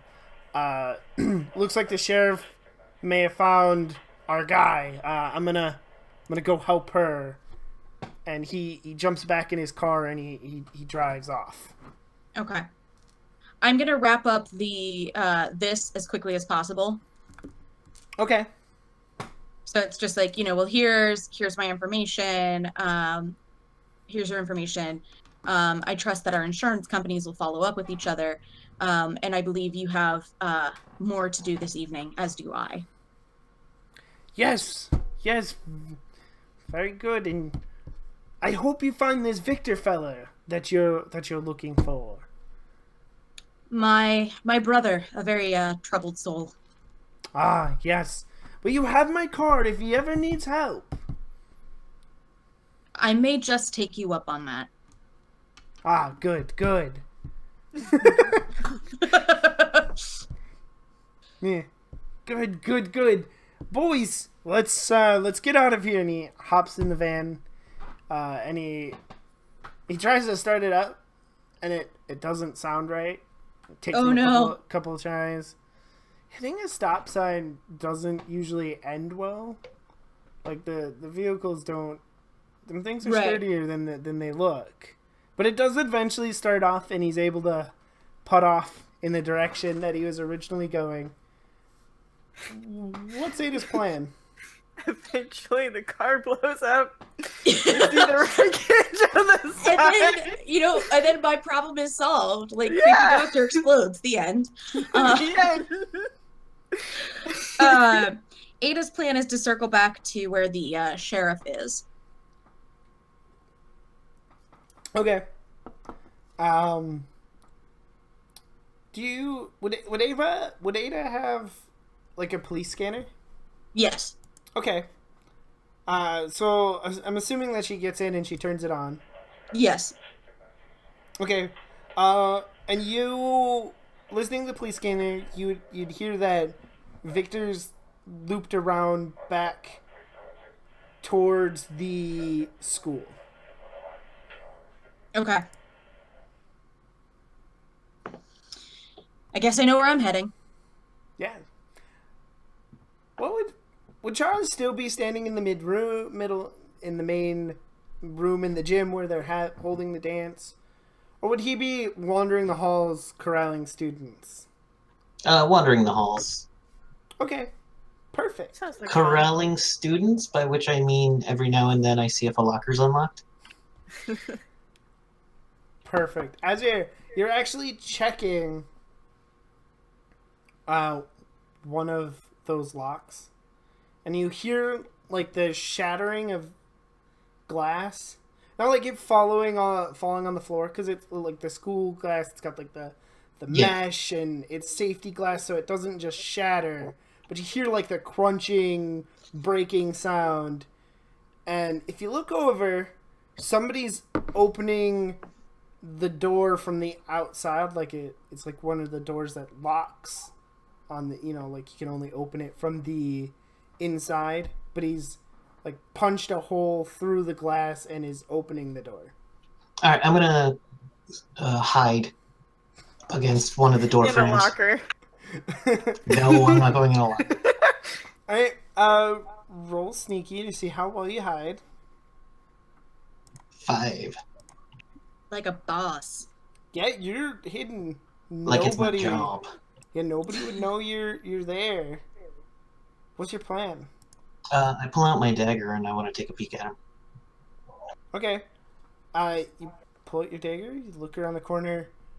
You're not entirely sure. You probably met Victor once or twice, like meeting with Ada. But it kind of looks like him. But you're also pretty sure the last time you seen him, he wasn't a werewolf. And he probably had some pants. Yeah, he probably had some pants. Today is just not going well for Victor. But I know that's Ada's. Yes. Brother, yep. I'm going to text with the light pointed at the floor. I'm going to text Ada, your brother's in the school, and furry. You get back in all caps, just S-H-I-T. Alright, I'm gonna give him another sec to walk past me. Does it look like he's looking for something, or that he's there for a reason, or is he just freaking out? Can I get a read on him? He seems to be freaking out. And as you watch him, he like unshifts, shakes a little bit, and then like shifts back.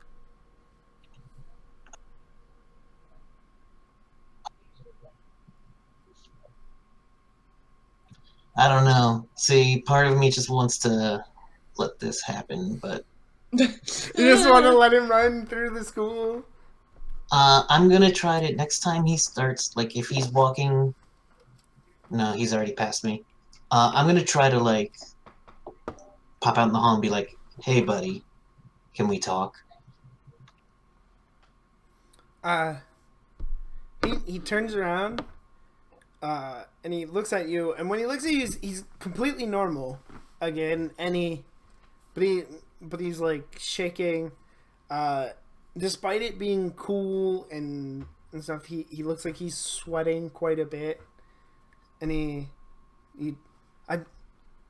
I'm just looking for my daughter. What'd you take?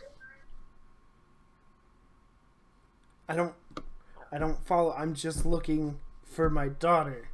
Who's your daughter? I might know where she is. Narcy Gutierrez. Oh yeah, I absolutely know where she is. I think last time I saw her, she was out by the football fields. They were doing some weird picture stuff out there or something. I don't know. She's a yearbook, right? Yeah, she's yes. Also, you're not wearing pants. I'm gonna pull open one of the lockers and like pull out a sweatsuit or something. Pull out some like track pants. When you point this out, he looks down and he like he's just noticing this, and he looks kind of embarrassed, and he like grabs the pants from you, and he like tries to pull them on, but they don't. They say juicy on the ass. You know what? For laughs, yes, they do, and they don't really fit at all. Oh my So- gosh. But it's slightly better than no pants. And then he just turns and marches off towards the football field. All right, I'm gonna run to my car. Okay. What do I know that would contain a werewolf? Do I have another silver chain, or did I give that away? Well, the silver chain. I probably would have given it back to you. Silver chain would help. Mountain ash is usually best. It works better when they're not Lycoan. Yeah. Yeah, when they're not, the alpha. Yes. But what do I have in my trunk? Well, if you use your stunt, you have whatever you need. That's why I'm asking. What do I need? Yeah. Baseball bat made of mountain ash. A baseball bat made of a mountain ash tree with a silver nail in it. No, that's absurd. I would have like a thick thing of chains. I mean, like thick chain that I could hope to hold him with. Yeah, you could try that. Yeah, that's what I'm gonna have. Wolfsbane would definitely slow him down.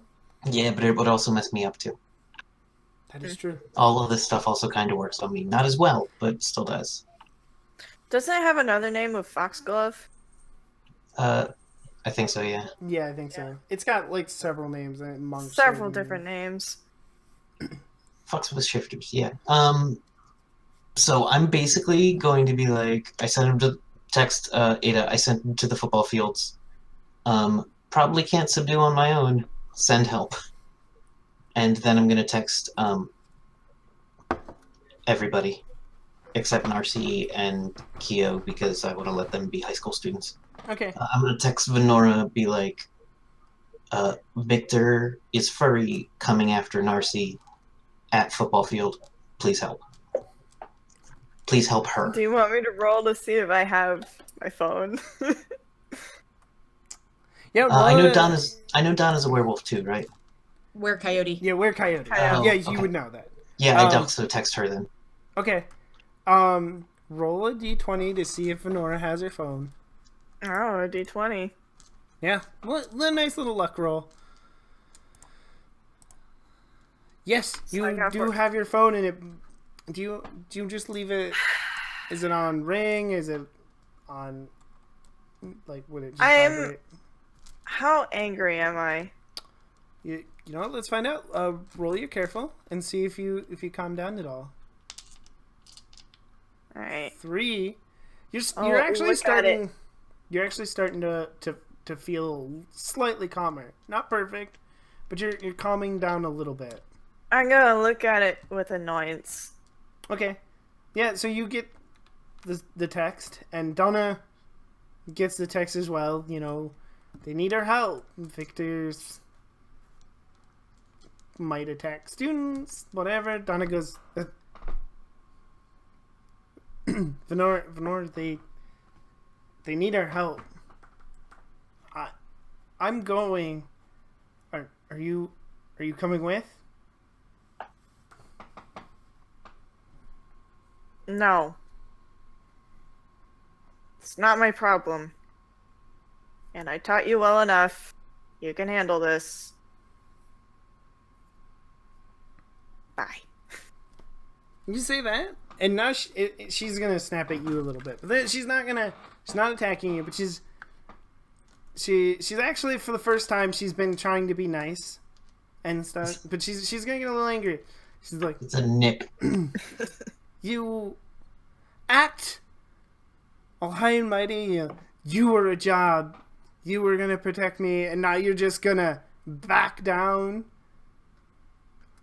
All because why? Why? If I'm tired. I thought that if I could go for maybe 2 weeks without something happening again, maybe I can keep up with this.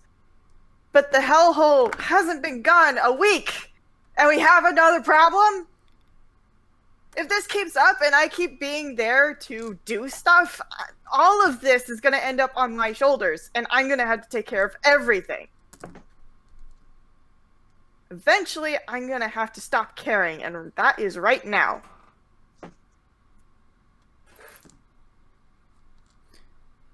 Venora, if you don't care, if you're not there, then who's gonna be there? Who's gonna save Charles from himself? Who's gonna help Ada from being outmatched? Who's gonna be there for Narcy when she finds out about her father? If not you, then who? Is that really what my life is all gonna be about?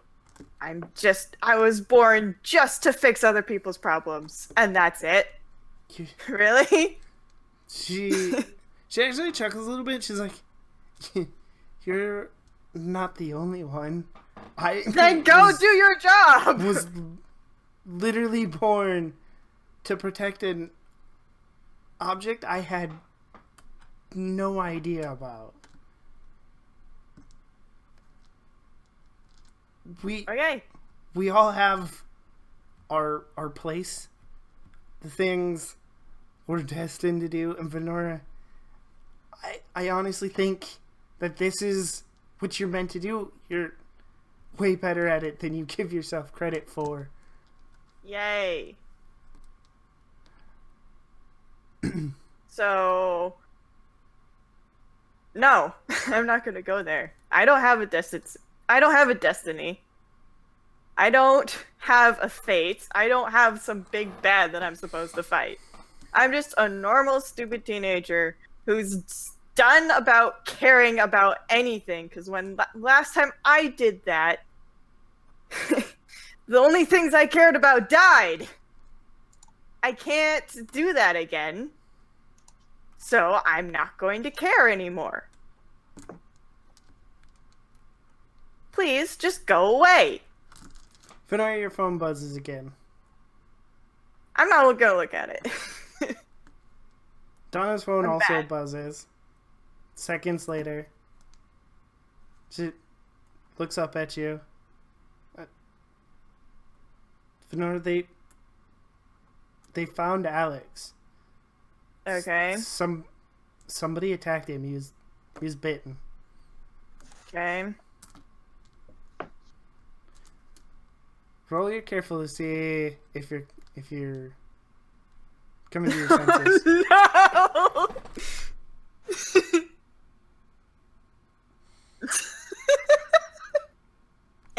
episode, we killed the DM. That was a good roll. do you want to roll? Do you want to spend fate? To I better mean, that what roll? is that gonna do? Am I gonna be mad? Just more mad, or am I gonna... I don't exactly know what I'm rolling for. You're yeah, like, basically, that negative will probably mean that you lose any cool you had. Like, the That's shoving fine. match you got into earlier would be nothing compared Okay, to yeah. the rage you feel. That's fine, because once again, someone got close to me and got hurt. It's almost like a trend. Almost. I love how she was trying to convince you that, hey, you know, Nope. if you had cared, if you'd been there, if you'd been paying attention, maybe, just maybe, Alex wouldn't be hurt. But you just take it as, he got close to me, he's hurt. Again. And, who knows? Donna might be next if she's not careful. She might be, but first, you when you start losing your temper, your phone's in your hand. I'm gonna check it. Okay. It's gone. I threw it. Do you walk away, or do you lose your temper fully on and just attack Donna? Oh, I'm gonna go all out. It's like, I'm really mad. It's like, see? No one believes me. But yet, here we go. Okay. So, If you're an attacker, roll your forceful.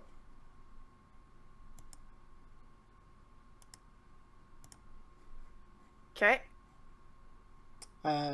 She's surprised, so she's just gonna try to get out of the way. No flutter. Ooh. Ouch. Ooh. -2. Ooh. I'm gonna try to save her from herself. Okay. And I'm gonna spend a fate and re-roll that. -1. Nope. You got nommed. Slightly better. So you smash her to the ground, Okay. and as you do, the camera kind of flashes to your face, and we get our first good look at Venora in a while.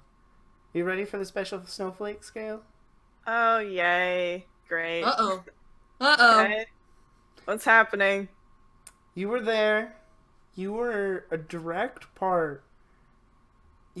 Matter of fact, you were the only wolf in the room when they officially ended the most powerful werewolf ever. And it took a while. But when we see your face, Venora, your eyes are glowing red. Oh, great. Great. Venora isn't just anybody. She's Great. Alpha. No!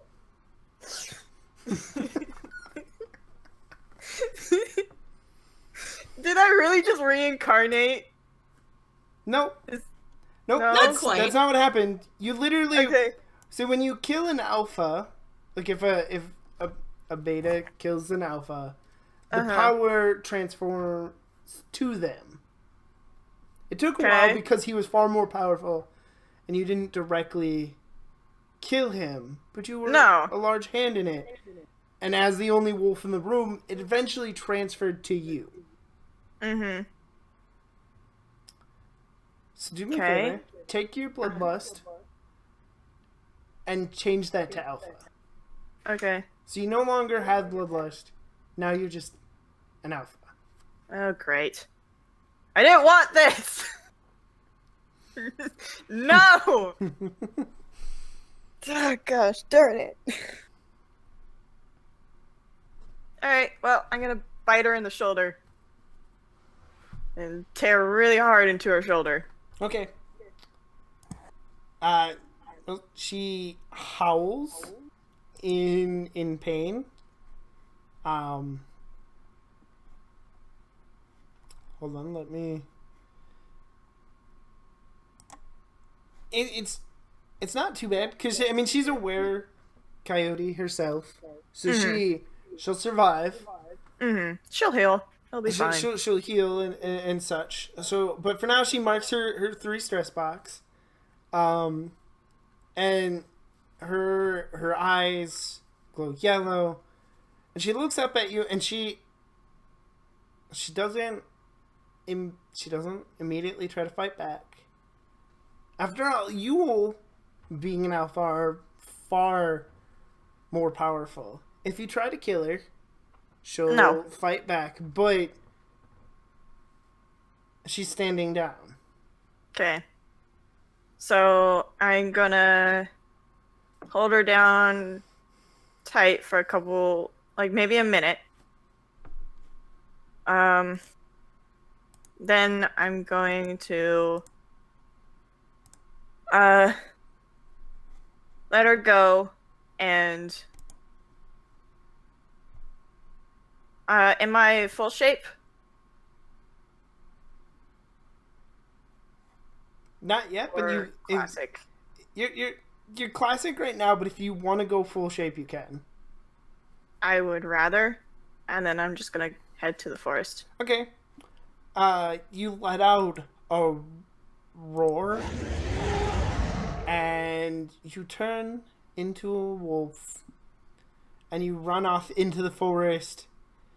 And in the distance, we hear once again those wolves howling in the distance as you run off into the forest, shirking your responsibilities.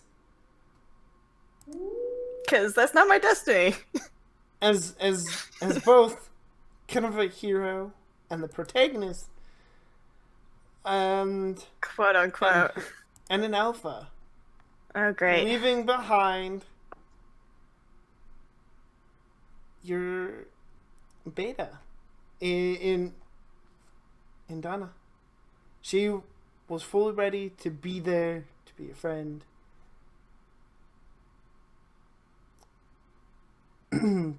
But now there's another problem. Victor's still on the loose. Yep. So you get there shortly after Jackson and the sheriff. And they get there, there's sirens going. So there's actually students who are like trying to figure out what's going on. So the sheriff tells Jackson to keep the students inside. He goes off to do that, and the sheriff looks at you and she's like, "So what exactly is going on here?"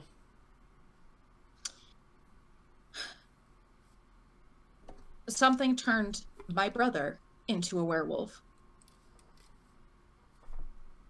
And she says it completely matter-of-factly. Okay. And why is he running through town without his pants on? That I've yet to figure out. So, roll me clever to see exactly... Wait, you know what? You were reading those books earlier and you got a 7 on that. Just don't roll. You know that when somebody's bitten, like the first time they change, it's all... Like, their symptoms show more like they're sick. They run a fever. They have panic attacks. They're somewhat delusional. Mm-hmm. They also don't have control. So, like, because he's bitten, he's sick. His body's changing, fighting against it. That's why he was shifting back and forth on Charles. Okay.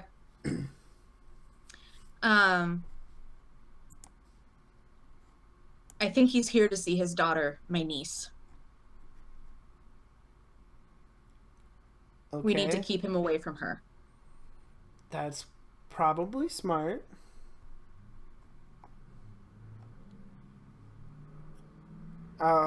She's gonna reach back into her car, to her police car, and she unlocks the shotgun.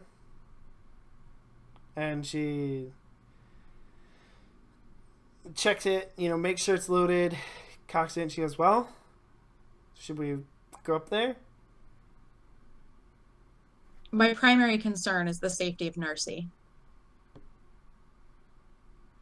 Okay. And then she's going to pull a gun from her holster and she's like, don't worry, I have a permit. Okay. Probably. No, she does. She does. She It's nods. for like the state of New York, but she's got a permit. Technicalities. We won't get into that. You just don't want to pull an unlicensed firearm in front of the sheriff of a small town. True. On their list of concerns, werewolf, whether or not you have a permit for your weapon. Ada has not lived this long as a monster hunter by taking chances with shit like this. It's the little things that catch up to you, man. Yeah. What does Charles do? I'm imagining Charles is in like a fighting stance, holding the chain like a whip and his knife, telling the werewolf, "You gotta cool down. You gotta cool down, buddy. You gotta cool down." And I'm like in a very active fighting stance because kitsunes are very good with weaponry. Yeah, very graceful, very agile. And So- mostly, I think if he's freaking out on me and swiping at me, I'll just be hopping away from him. Okay, so in a good scene as you and the sheriff come up, you see Charles standing there, dressed in his. I guess what kind of attire do you wear to school? Do you have like a sweater vest? Or... It's definitely a sweater vest. It's a sweater vest and a bad tie. Okay, Yes. so you see Charles with his bad tie and his sweater vest, holding a chain. Oh, a chain and a dagger, squared off against Victor, who's currently shifted, fangs bared, and he's wearing a high school girl's like pants that are too small. And they far say too juicy small. on the butt. And they say juicy on the butt. And he's swiping at Charles. It would be if it weren't such a serious moment, it'd almost be laughable. That's exactly Charles's deal.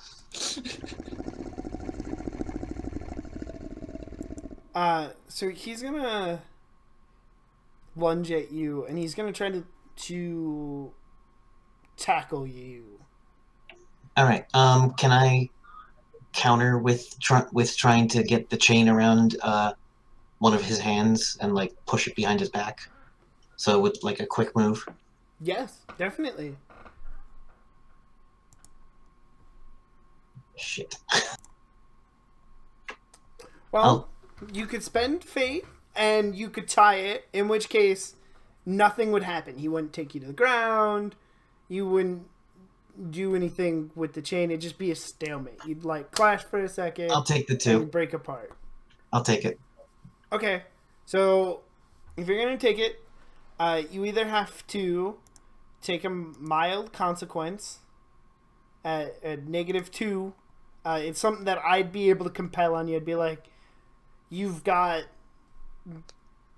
whatever Broken wound, wrist or something. Yeah. right? And so now you're at a negative on that, or you mark a 2 stress box. And it's basically your way of not having to take consequences.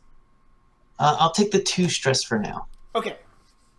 So nothing really happens, but he does manage to get you pretty good. He wallops you. You kind of knocks the wind out of you for a second.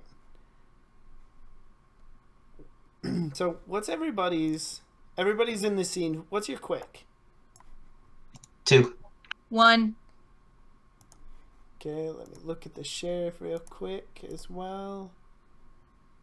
Okay, so Victor's the fastest. Or no, you're the fastest, Charles. Sorry. You have the 2. So you get to go first in initiative order. All right. What I'm gonna do is try to take this chain, wrap it around his leg, and put him on his back with a whip, like maneuver. Okay, so I'd say you could maybe argue quick, but it's definitely flashy. It's definitely, look how cool I am. I'm gonna whip this chain around him Yeah, and pull him to the it's ground. flashy. Too flashy. Okay, so he's gonna just stand his ground. He's gonna just, I'm big, I'm tough, and it does not work. I'm not gonna spend fate. So he's gonna take his stress, but now he's on the ground. So he hits. He actually shifts back for a second. But he like, you hear an audible oof. But now he's on the ground, which means Ada and the sheriff, you can go first. All right. I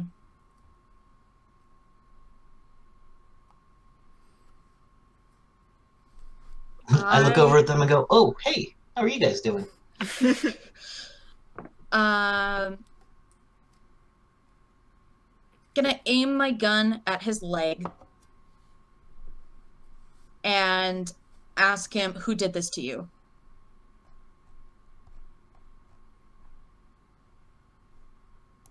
He snarls at you. I shoot him in the leg. That's family. Okay. Yeah. Shooting is definitely forceful. It is an act of force. But I have advantage, would you say? You know what? You do. He's on the ground. Okay, so I get to use clever. Yes. And he will try. He does not roll out of the way. So you shoot him in the leg. Yeah, not near like a vein or anything, but you know. Either way, because you're shooting him, I'm not going to be like, oh, he only takes stress. That wouldn't work narratively. Instead, he's going to have to take a moderate consequence because that was a 3. It's a gun. Yeah, because you have a 3 advantage over him, he has to take the -4 consequence. So that is not it. Gunshot. So now he's wounded. So now you guys can, when he rolls to do something to attack, or he's trying to, you can go, I want to compel his gunshot wound. You can spend fate, and then he gets a -4. So much like what I could do to you. Gotcha. All right.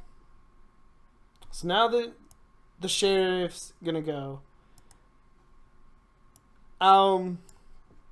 So here's the thing.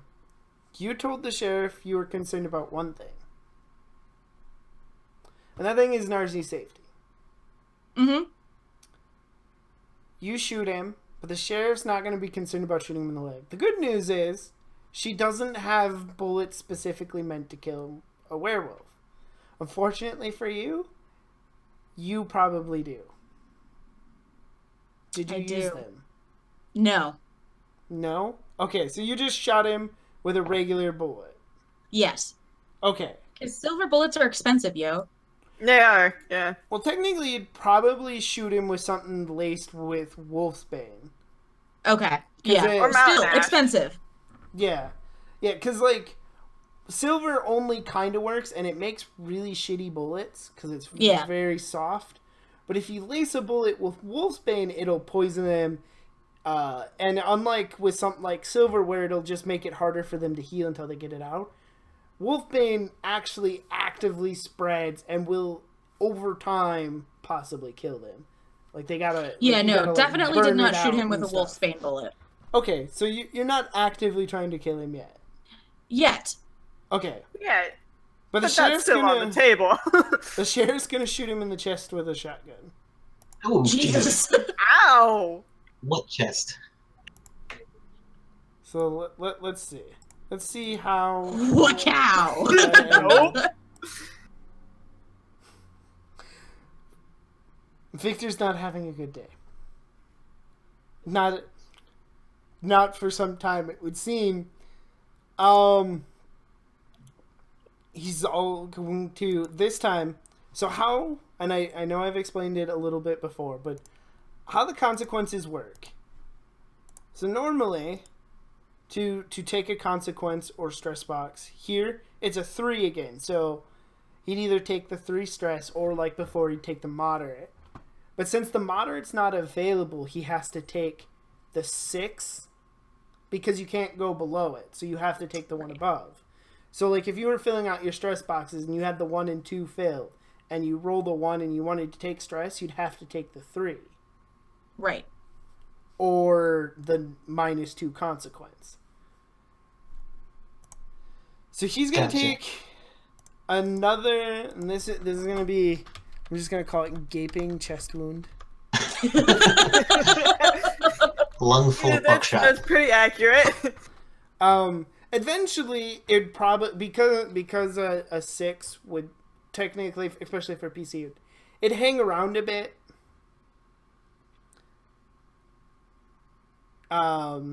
It would eventually, he'd still heal, but it'd be like a mental wound. He'd have like PTSD from being shot in the chest by a shotgun and stuff instead. You know, That's like how it works is part of the real cool thing is about consequences aren't technically, they don't have to be wounds, so you can have an argument and still end up with stress and consequences and just be affected mentally rather than physically. But right now, if you guys want, when he attacks and he's about to try, you could spend a fate point and he basically automatically fail because he has a -6. Alright, bring it. We'll see what I have to do here. Because I'm taunting him. Ooh, if you're taunting him, he's gonna lunge at you. That's my plan. Okay, so he lunges at you. Dodge how you want. You 3 quick. You get away. You don't have to spend any fate or anything. You get away. He just kind of like blindly stumbles after you. Alright. At this point, I think people could see my fox spirit. Okay. I don't know if even Ada knew what I was, but she does now.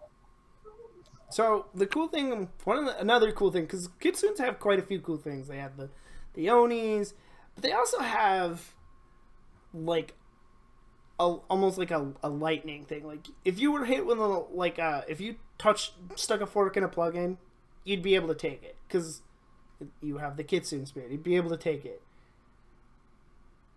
It'd probably be mad about it. The spirit would, but It would survive. You have that ability, and in theory, you could do like a shocking grasp type thing. You could like grab him and channel that spirit, and you could like shock him if you wanted to. Do I still have my chain around him? No, not at this point. Then I'm going to make it extra awesome, I'm going to lightning up my chain, Yes. Yes. grab him around the neck, and pull him down. Oh wow. All right. Flashy? Or, yeah. I think that's Flashy. flashy. Yeah, I think that's flashy again. He's gonna just try to be big and strong. I'm going to invoke his gaping chest wound. Okay, so And I'm out of fate. he falls to the ground. He's twitching. He can't take a wound. He can't take a consequence. Because invoking a -6 here would mean he'd lose by 5. Yeah, 5. Which would mean he'd have to take his big consequence, which he can't do. Which means he falls unconscious. Okay. That was the goal. Basically, you taser him. Yeah. Yeah. That's why I carry the thick chain. I go, so, thanks for showing up. Didn't need your help after all. His No, I very wounds much are did. actually already closing, but the sheriff's, she's gonna handcuff him. Then I'm gonna drop the silver into the handcuff that she puts around him. Like that little silver chain. Okay. Does that make him, like, freak out more, or will it... No, he's unconscious. He's not gonna notice anything for a while. Gotcha, but it might keep him from I'm trying to keep him from freaking changing again. But yeah. So I look over at the sheriff and go, so, hi, how have you been? Well, I've been better. Honestly, I'm not sure if I liked it better when I didn't know that there was half-naked werewolves running through my town.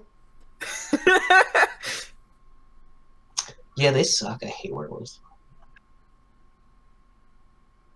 And then at this point, for Ada and Charles, you'd hear like the whirring, screeching sound. And if you look over, like there's like a driveway path that leads up to the field for like ambulances and stuff. The big cargo van is trying to get up the hill. We don't But know it who... has also taken a consequence due to stop sign. Yeah. I don't know who that is. Who the hell's that? So that is the slightly creepy doctor, And this is your brother? and this is my brother. How do you feel about him? Not great right now. Okay. So, and maybe you don't want to disclose this, and maybe your family doesn't, but generally, most Monster Hunter families don't take kindly to their own being turned into werewolves and stuff. And maybe this isn't something you're going to like put out there in front of the sheriff or even tell Charles. No, this is a season 2 revenge plot. Okay. Charles goes undercover in a biker gang. No, but I'm going to stand between the van and the body. Okay. The van, like it gets up the hill and it stops, and like there's a tense moment, and if you looked really hard, you'd see like the doctor arguing with somebody, and then he gets out, and he like jogs over to you, specifically over to Ada and the sheriff, and he's like, "Hey, folks, do you need any help here?"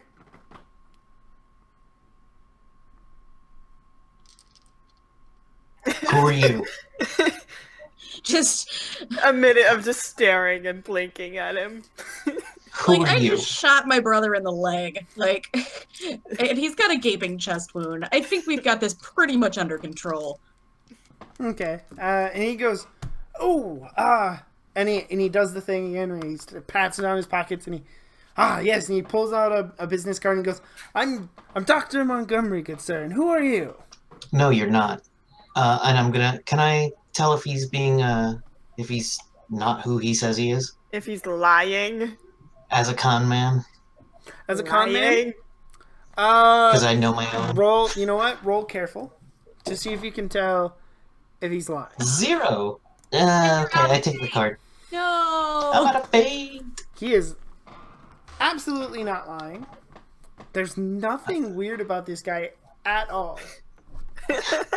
Nothing. I didn't roll that bad. I don't trust him, though. Yeah, I'm still gonna give him you can shifty totally eye, but not I'm like... trust him, but he does Yeah. not seem to be lying. He seems to be a doctor of some kind. Yeah, and I'm like, what do you know about this? What do you think is going on? And he's gonna actually look around at Ada, and he, oh darn! I thought you had somebody for me. This is the wrong fella. What? See, I was out looking for someone else. I thought you might have found him. Unfortunately, that's not him.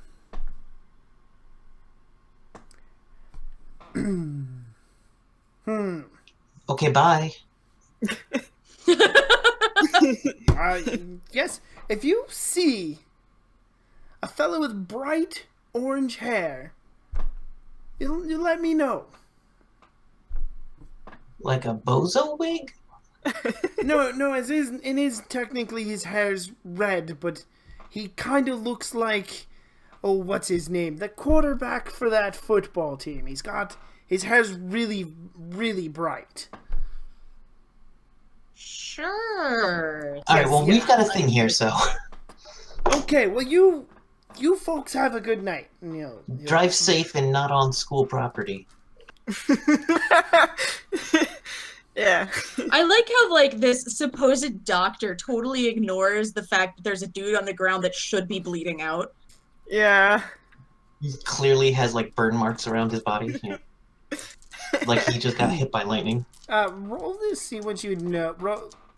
Both of you can roll the clever to see what you know about the Vonwood State Health. Yeah, I look at the Center. card. Yeah, so technically, it's not like a hospital where you take somebody with a gunshot. It's like a psychiatric ward. Okay. Yeah. Do I know that it used to be called Raymond House? For the three, how well No, would you that's have fine. researched the town? Like Decently well. yeah, because like I would catch on that you would maybe researched who the sheriff is, who the local pack alpha might be, but I'll let you decide. With a three, you may or may not know. It's up to you. Okay, well, I don't know it because that's pretty deep information. Or I could message. Tell me. This is not the first time I've run into this dude. This is the What do you third mean? time today. And I pull out, the 2 business cards of his that I have. And then it's just like, he said he used to work for Raymond House, or... I don't know what that is. But what are we doing with your brother? We can deal with Dr. Goofball later. I have to call Petey again. Okay. Why? This time when you call him, he answers. Petey, Yes? someone turned my brother. Where has your brother been lately? I'll rifle. No, her brother doesn't have pants anymore. I can't rifle I'll pockets. rifle through his juicy shorts. I find a chapstick. Cherry.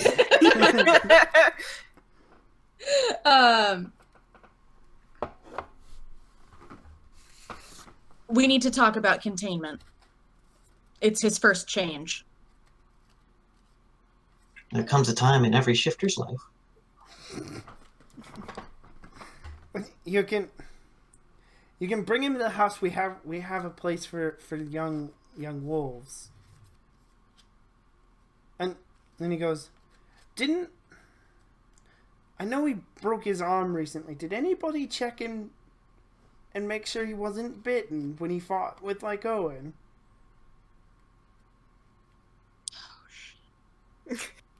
No. No. No, we didn't. I think that may be a problem. Take him to the house.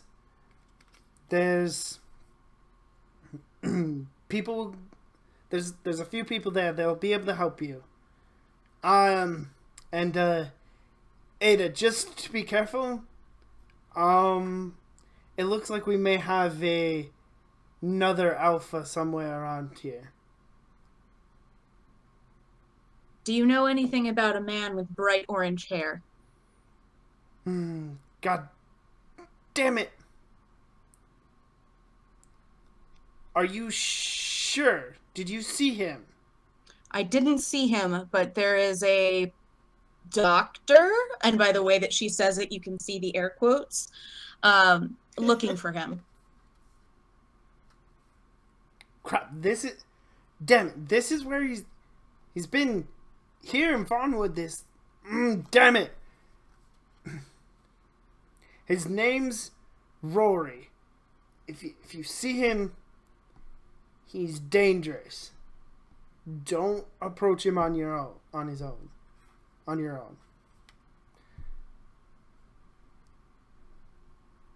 Okay, I'm bringing Victor to you now. Okay. The line goes dead. and we're about to wrap up. So you're taking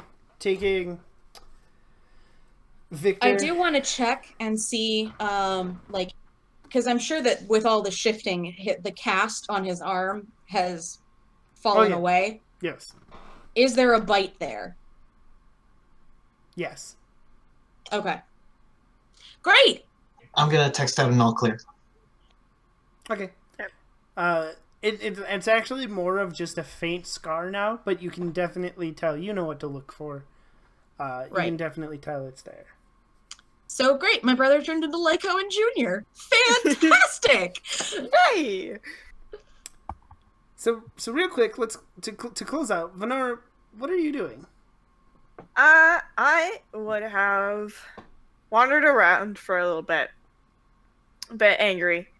And then when I started to cool down, I would go to the place where Jessica and I would meet up in the forest. And if the fort is still there, then I'll sleep in the fort. But if not, I'll sleep where it was. Yeah, it's still there. It's not in perfect condition anymore, but it's still relatively standing. Okay. I'm gonna try my best to not disturb it and stay inside there. Okay, so you crawl inside. And as everything ends, Charles, are you now leaving town? You do have another mission that you've been given. Are you planning on leaving town? Yes. Okay, so If they can have a shot of me like in the van on the way or in her truck on the way to what you call it, like I'm buying a plane ticket to Maine. yeah, yeah. So one of the things we see is we get a flash of Donna standing there. She's kind of staring into the woods. She's actually confused because she didn't know Venora was an alpha any more than Venora did. We get a flash of Alex laying in the hospital. He's unconscious. Seems to be in a coma. Hooked up to ventilation machines. It's a lot of beeping. Hospital noises and such. And then we see Charles driving out of town. And we get and as he does, he passes a sign. The camera zooms in on it, and it's the sign that says, "You're now leaving Vonwood. Population, whatever." Flips down a couple more numbers. And that's it. That's this episode. I was kind of excited for some of the stuff I was going to throw at you this year. There's a few threads. There's a alpha shell game. Who will be the alpha? Don't care. Not my fight. No, but it is now. No, it's not. Okay. It's not. Sure, Jan. It's not. That'll end well for you. What? Great. Oh my gosh. Yeah.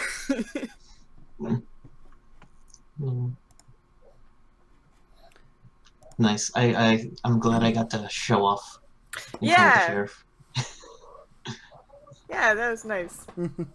Yeah. All the cool kitsune powers. Yeah, that's pretty awesome. And now I know what you are. Yeah. Yeah. There's a lot happening. And honestly, I hope I feel like I set it up really nice for Charles to come back. Oh yeah. Mm-hmm. Yeah. Also, a reasonable excuse for him not to come back. Yeah, I mean, honestly, Just we left. could. If he could come back at any point in time, so if we started the season, he couldn't be here.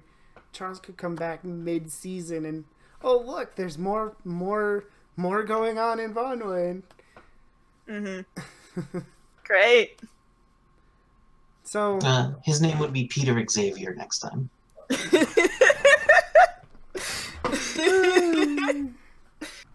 Oh dear.